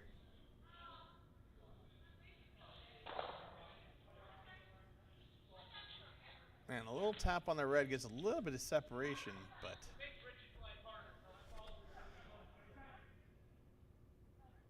makes hitting that red stone that was closest to the yellow even harder now. Still doable, but now you're definitely going to be losing. If you have to hit that red into the yellow is still a very difficult shot here, because if you don't get the angle just right, you're going to be losing a lot of energy, pushing out the sides, not quite getting that yellow rock back towards those red stones in the top of the 4-foot. So a very difficult shot here.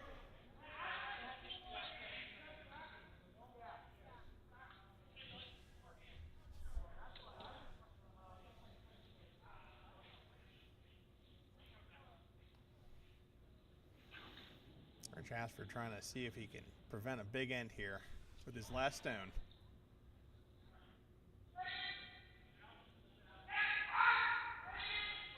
Sweepers are on it. Sweepers are on it, trying to hold the line.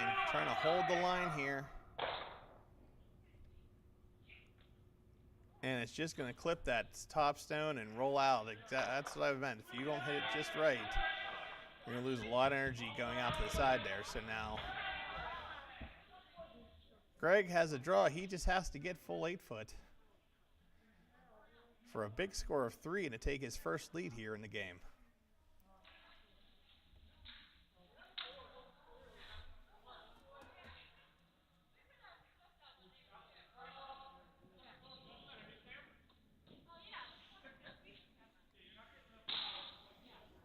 Leonard giving him plenty of ice here out to the side because whatever you do, you don't want to tap that yellow in and possibly mess up your count of 2.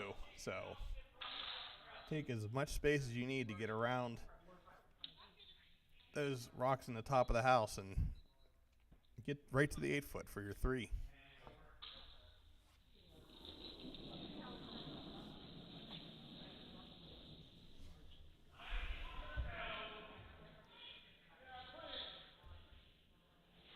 Last stone's on its way. Looks good. Sweeper's on it, trying to make sure you got enough weight. Did they get too much weight now? Coming into the house, and it's going to bump and stop. A big 3 points for red there. Taking their first lead now, 4-3 after 6 ends here on our Thursday late night draw here at the Pittsburgh Curling Club.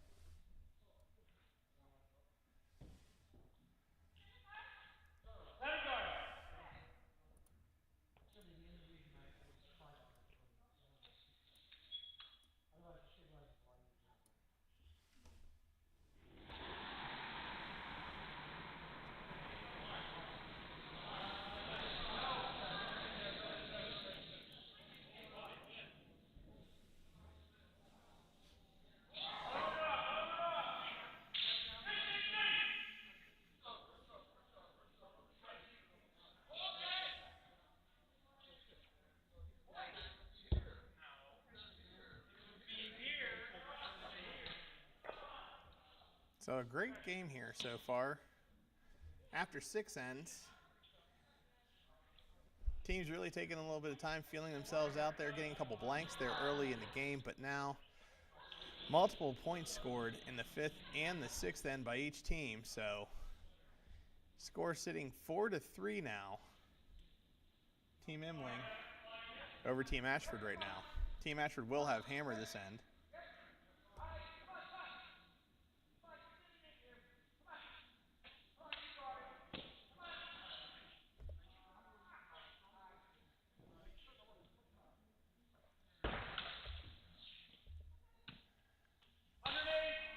Start with a couple center guards here. Teams trying to adjust to the ice as it changes throughout the game. The center lines that were running quicker earlier might be starting to slow down now as we head later into the gameplay.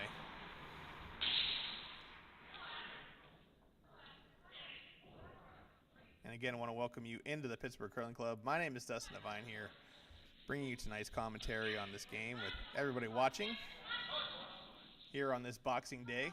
Hope you all had a wonderful Christmas and first day of Hanukkah yesterday.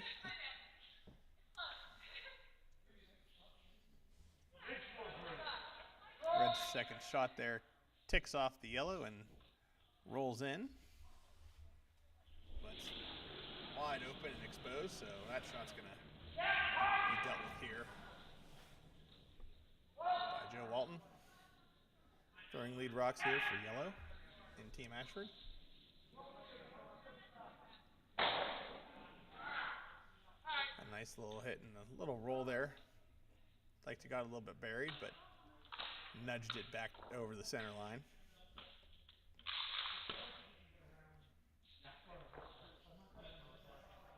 Again, your lineups here for yellow. Rich Ashford skipping with Paul Fay throwing vice rocks. Megan Fay throwing second. And Joe Walton throwing lead. On the red rocks, Greg Umling skipping with Leonard Jerbeck throwing vice rocks. Evan Gregorius throwing second. And June throwing lead.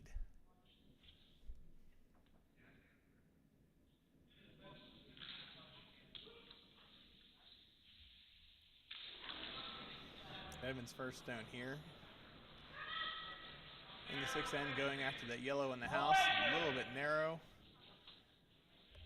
June trying to sweep, hold that line straight as it's on its way in. It's going to make contact. And kick the yellow out and roll. Over to the 8-foot. Top of the 8-foot, just top of Joe Magneto's head there in the house. Actually, just sit just about his wrist. And looks like Rich wanted to keep this house pretty clean. Asked for that rock to be removed post-haste by Megan Fay.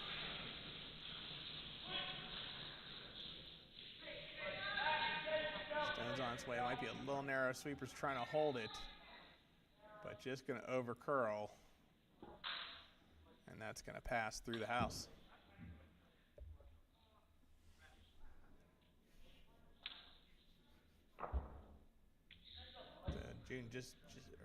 So Megan just not getting out to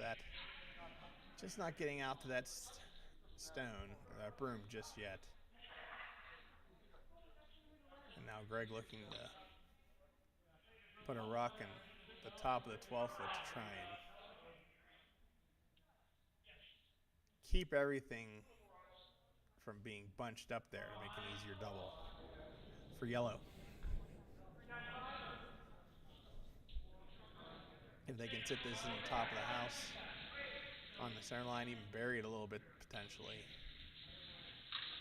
it could help them really cut down that scoring area.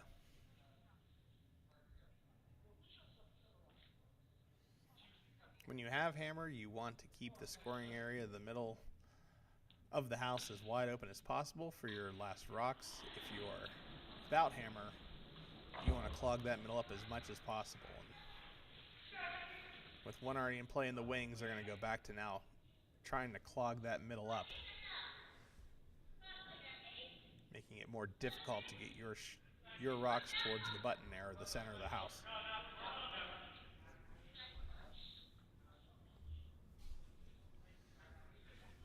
As this stone just looks a little bit heavy, it's going to come and glide right into almost the top of the 4-foot though. But sits on just about touching that center line, so. And almost has the same weight, so double's very difficult here, because those rocks are nearly parallel. As Megan takes her second crack at the red stones in the house.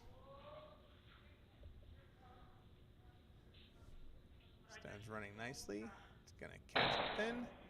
Kicking sideways and just going behind the red stone. So close, but accomplished the primary objective, which was to remove the shot rock from the center of the house.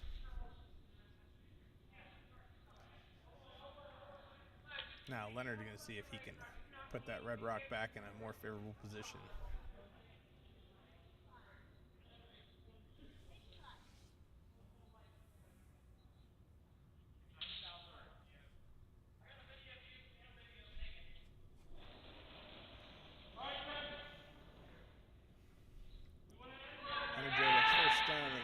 seventh end on its way.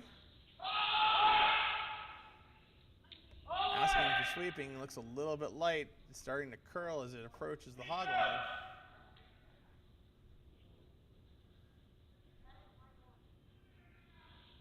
Sweepers stay on it, able to get it just by the yellow stone.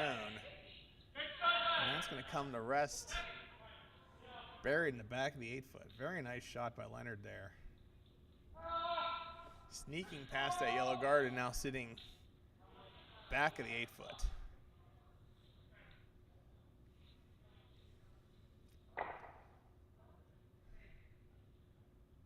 Paul Fay now going to try and hit on the inside of that red stone and rolling over towards that red rock just thrown by Leonard.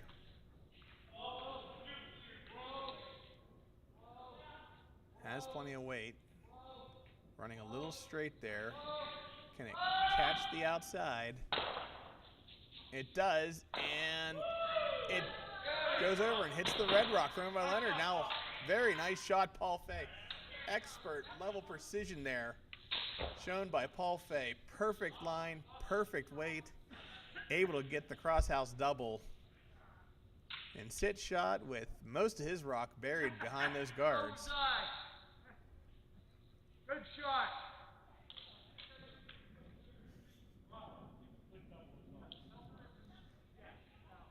Paul getting some congratulations and reinforcement from his teammates there on a shot well thrown as Leonard kicks out of the hack with his second stone here of the 7th end. Trying to come down to that yellow stone, but it looks a little bit narrow out of hand. Trying to sweep and hold it off the guards. Trying to hold it off of the guards, but it's over curling, and it's going to tap the yellow guard and spill over to the right side.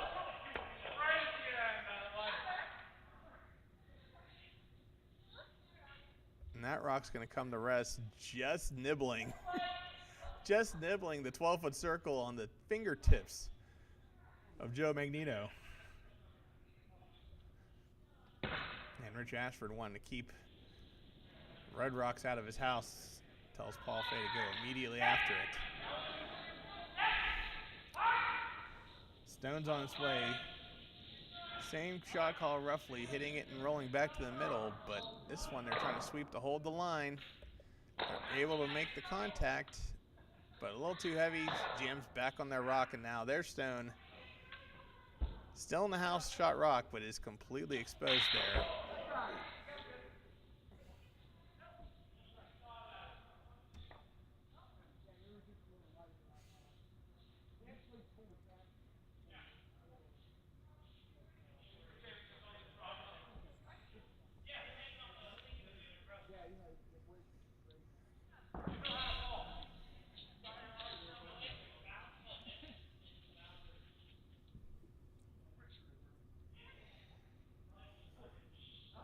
Brief timeout there.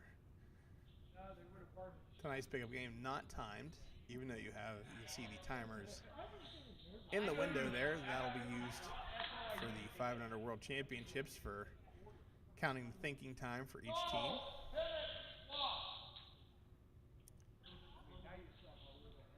Now getting her back on the same page, wanting to hit this yellow stone and roll just under the guard.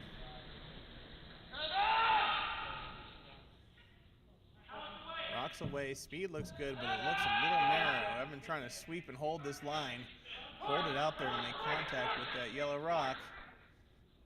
Now switching to try and get across the face. They're able to get there and makes contact and a nice roll underneath. So shot called, shot delivered there by Greg Emmeling. Now red sitting one rock in the back of the 8-foot behind their guard.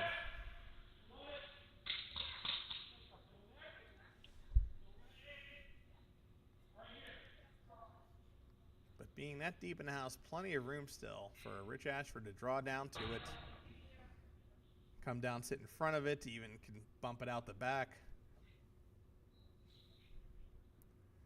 Where's he trying to draw, Paul?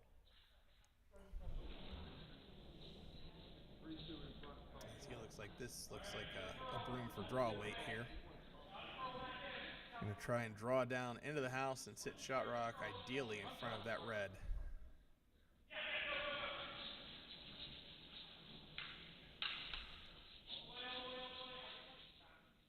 Ashford Stone of the 7th end on his way.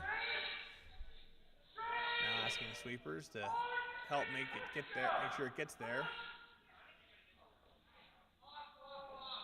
Feeling a little light, so maybe they can try and push it over, and it's just gonna hang out in front there and sit in front of the red guard. Did not have quite the weight to get down under cover as they had wanted.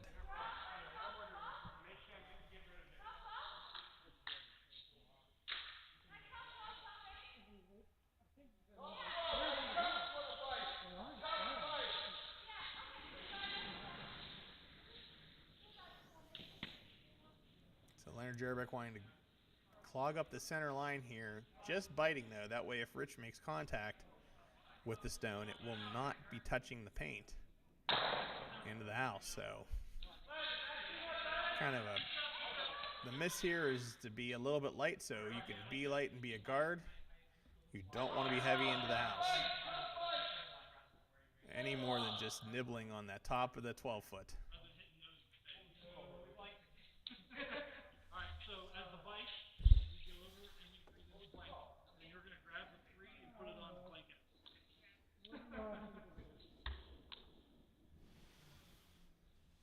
Stone is on its way. Sweepers are on it.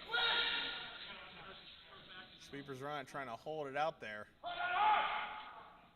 Stone feels a little bit light, so they're trying to get it to go deep as they can. Deep as they can. If it's a little light, it's not terrible. Can they get it to just touch the top of the 12-foot here? And they will get it in the top of the 12-foot. Pretty buried, too. Not much of that rock is poking out there for Rich to hit, as he has to get almost to nose to drive that red back.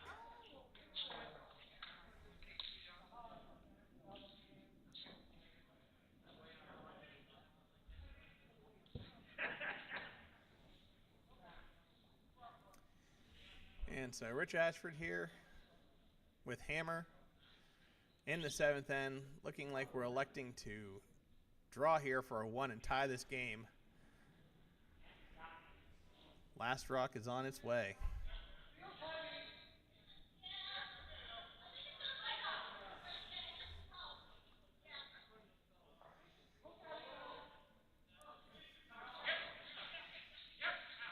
Now sweepers here. Rock is starting to curl as it loses its steam.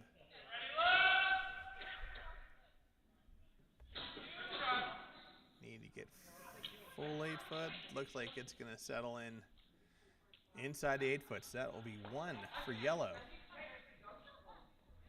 And so with that, our score. Greg Emling's team 4. Rich Ashford's team 4 after 7 ends. We go to the 8th tide here at the Pittsburgh Curling Club.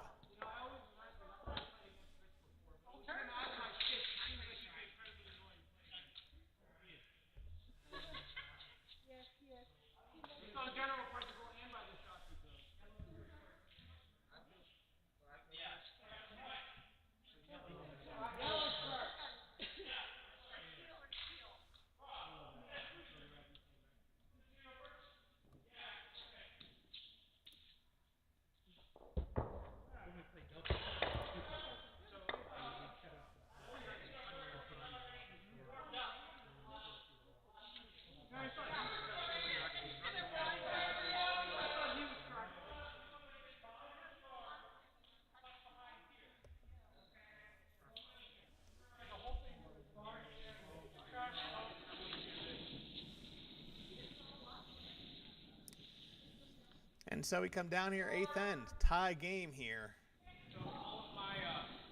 Greg Emling's team throwing the red rocks will have the hammer. As you take a look there at the score of the game, Rich Ashford team started off with the hammer, got 1 in the first, then a couple of blanks in the 2nd and 3rd end before Team Emling got on the board in the 4th. Ashford responded with a deuce in the 5th, while Emling then responds with a triple in the 6th. And a very nice played 7th end that forced Ashford to take his 1 to come into this 8th end. A tie game at 4-4.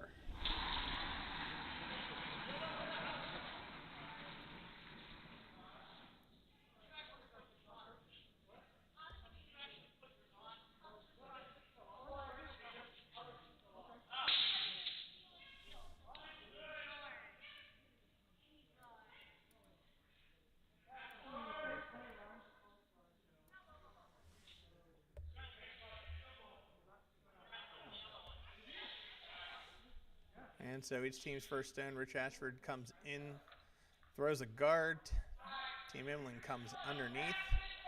The guard now sitting in the edge of the top of the 4 foot.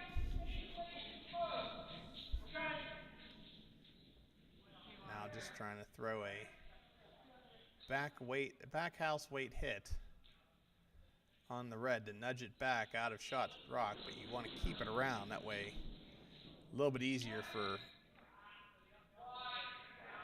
Ashford to try and leave some rocks in play there if he's got catchers. This rock, though, looks a little bit heavy out of hands by Joe Walton. Starting to curl here at the very end. It just might be just a little bit heavy. It doesn't quite get the curl, but now settles back 12 foot. So the weight was there, just could not get the curl to come over and get a piece of that red stone. Now sitting a catcher there on the top of the 4 foot.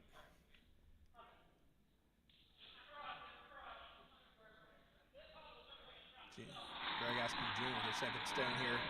Split the house and throw to the left-hand side. Just want to keep it about the same height your current stone is. So top 4 weight. Can they get the curl over to the left-hand side? And sit parallel will help split that house, giving them more options as the end goes on.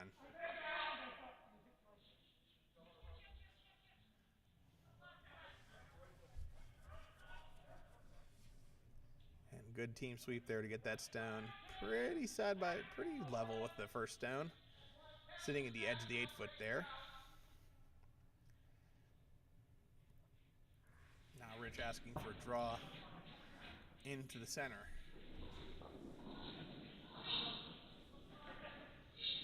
Megan Fay's first stone here at the 8th end.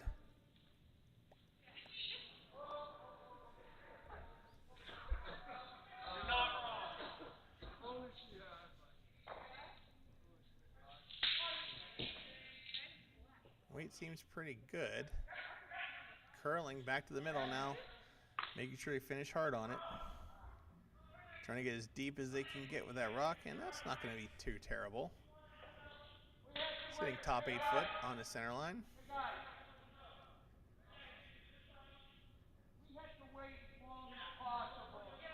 And Greg wanting that stone removed to keep that middle open for his last shot, if necessary.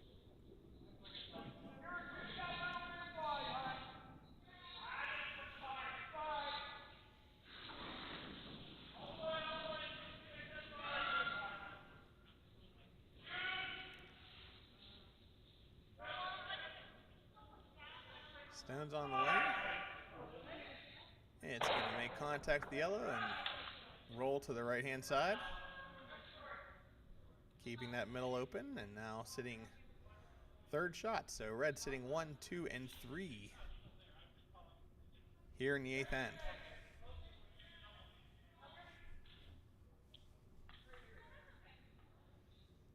Rich now asking to come down and tap that stone sitting at the top of the 4 foot.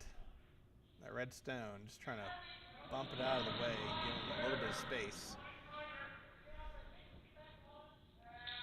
Speed looks a little bit heavy for this though, as it's coming in, trying to curl. And it's just not going to have that sideways, not going to be able to move sideways enough as it has practically no handle on that thing. Wow.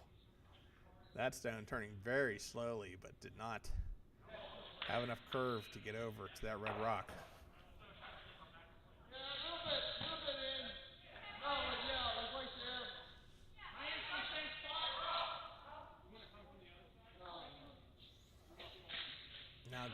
3 in play, going to try and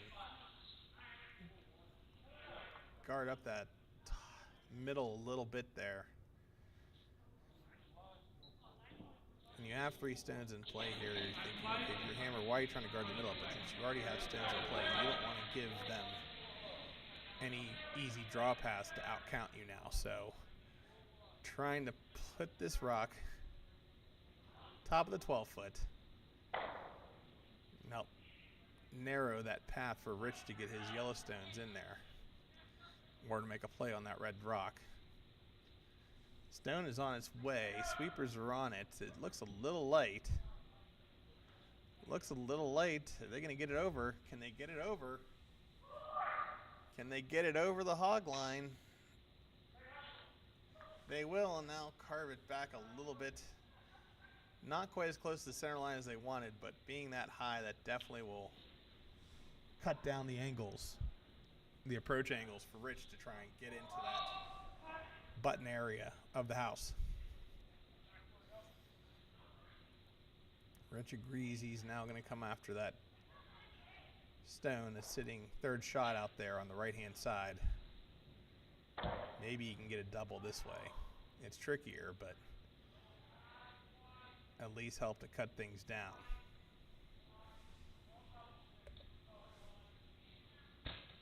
Stone's running out there, and it will chip the red stone with enough to get it through.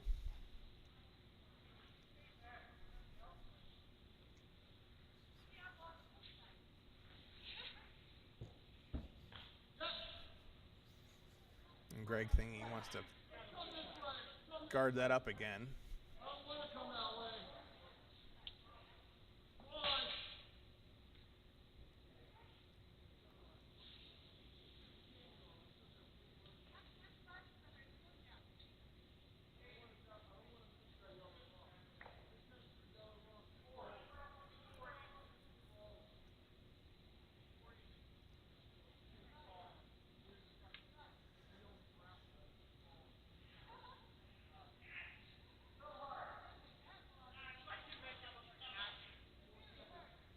So now, asking Leonard to guard up the center line. Protect that red stone as much as he can. That's sitting first shot there, just touching the 4-foot.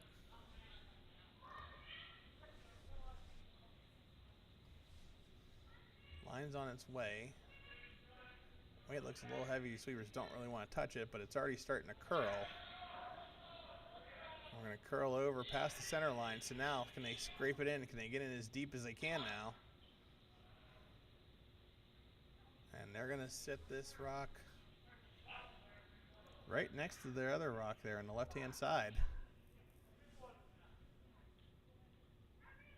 So sitting 1, 2, 3 again. All the rocks pretty lined up across the house.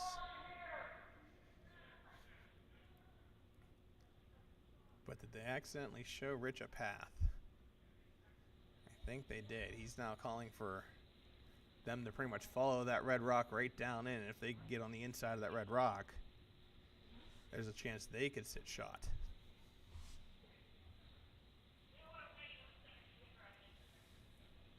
So the downside of when you want to have guards, but unfortunately you're just a little heavy and you bring everything into the house, now you sometimes show your opponents the way. This stone, though, on its way, though, looks a little heavy. It's going to raise off the yellow guard. Tapping it back. Makes contact with the red and gets a little bit of a roll, but I don't think it's far enough. Checking you over, no, red's still sitting shot. But red now in a very nice position to make an angle tap on that yellow rock to run the yellow into red. So red having to decide here. They're discussing, do they want to hit this? Or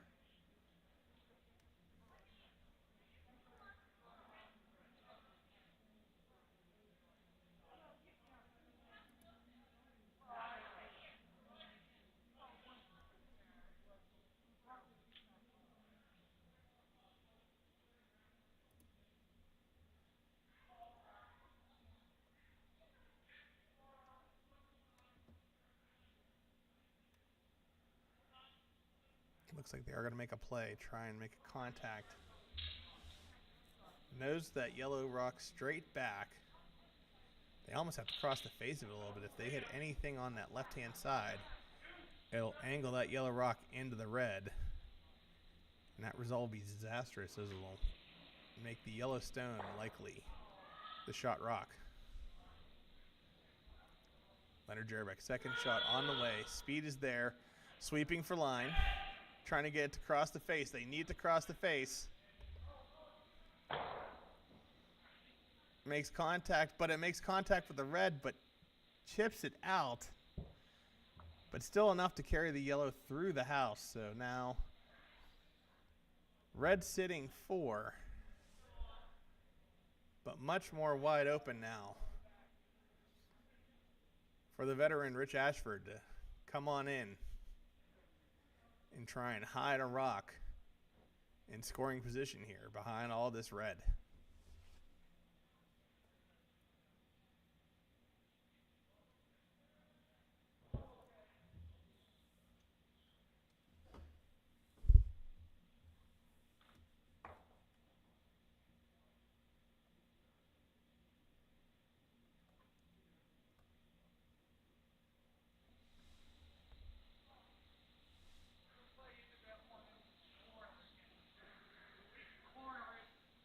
So it looks like the call's a heavy draw. They want to just come in, and they actually want to hit the stone almost in the middle of the magnet on the right side of your screen there and spill back towards the middle underneath.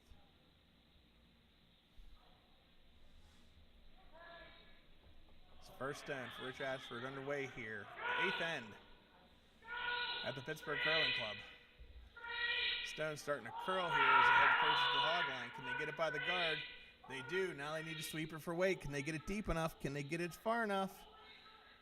And it's going to over curl and it's going to sit in front of the red stones.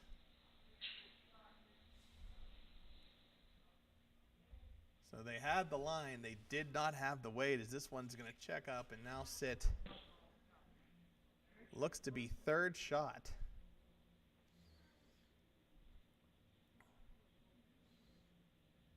And now Leonard Jerbeck telling Greg Imling, we need a guard right on that center line. Need to wall up that draw, not let them have that shot again.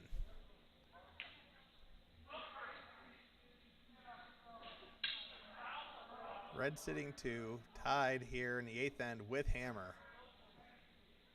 Trying to protect the scoring rocks they have in play at the moment and force a very difficult shot for Rich Ashford on his last one.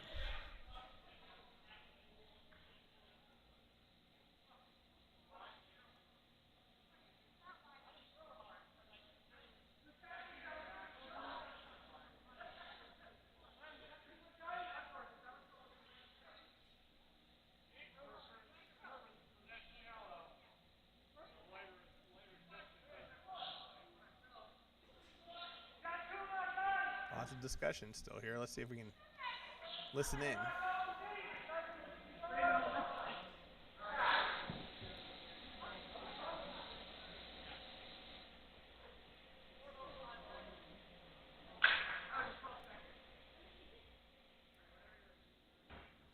All right, last rock is on the way.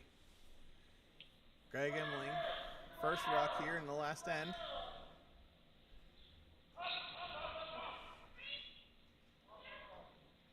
It looks a little heavy. Already calling the sweepers off of it. This is going to glide on in. Looks like it's coming down towards the pile. And it will check up in front of the yellow. So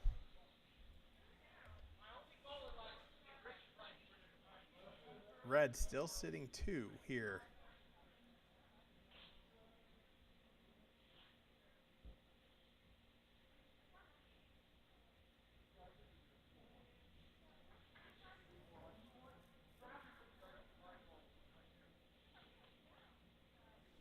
Looks like Rich Ashford wants to make a hit here and scatter some granite.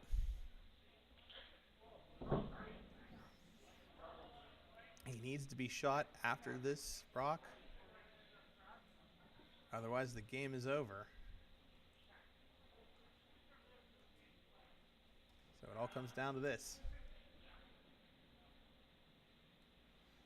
Rich Ashford Stone on the way. It's got plenty of weight. Sweeper's now trying to hold the line. Sweeper's now trying to hold the line. Coming in. Hits the shot rock. Kicks over the second. I think he's done it. A fantastic shot by Rich to sit shot rock now.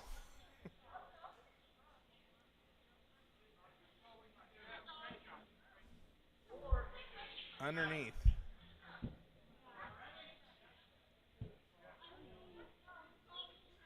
But there's a shot for Greg Emling.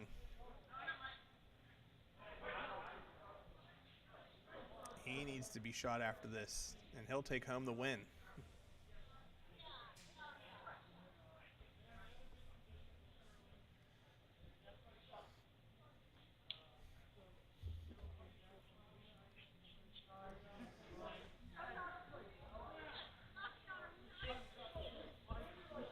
Trying to decide, do they kind of come in and draw at this? Do they want to try and hit one of their own, hit that red into the yellows?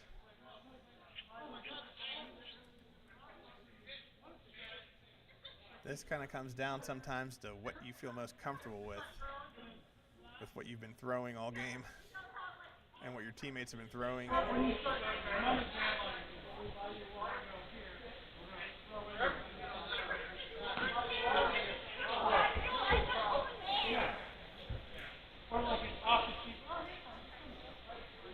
Lots of discussion too here, especially this is definitely not a timed game. If it was, these teams would be calling their timeouts, talking these shots over with their respective coaches. But it looks like we've come to a consensus.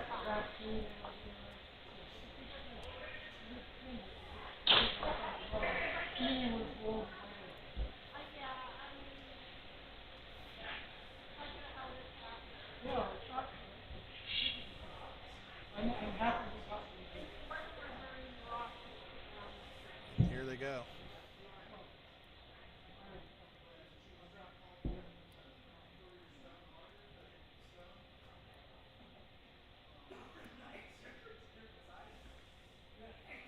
Greg Emling needing to make contact with that red stone. Sitting in front of the two yellows and stick around for shot for the win. Team Ashford standing behind watching as the stone is away. It's a little wide. Sweeping, trying to hold it on. Troopers trying to hold it on. And it just kicks out wide. It kicks in the yellow, so that'll be a steal of 2 for yellow and the win. A great game coming down to the last end here, the last shot. But Team Ashford prevailing by a final score of 6-4. Well, I want to thank everybody for joining us here at the Pittsburgh Curling Club. We look forward to seeing you again. Remember, feel free to stop on down. Check out our website, pittsburghcurlingclub.com, for all of our information on our upcoming tournaments, our upcoming Learn to Curl classes, and check out our YouTube page to see more great league curling action here from the Pittsburgh Curling Club. Thanks, everybody. My name is Dustin Devine. Have a great evening.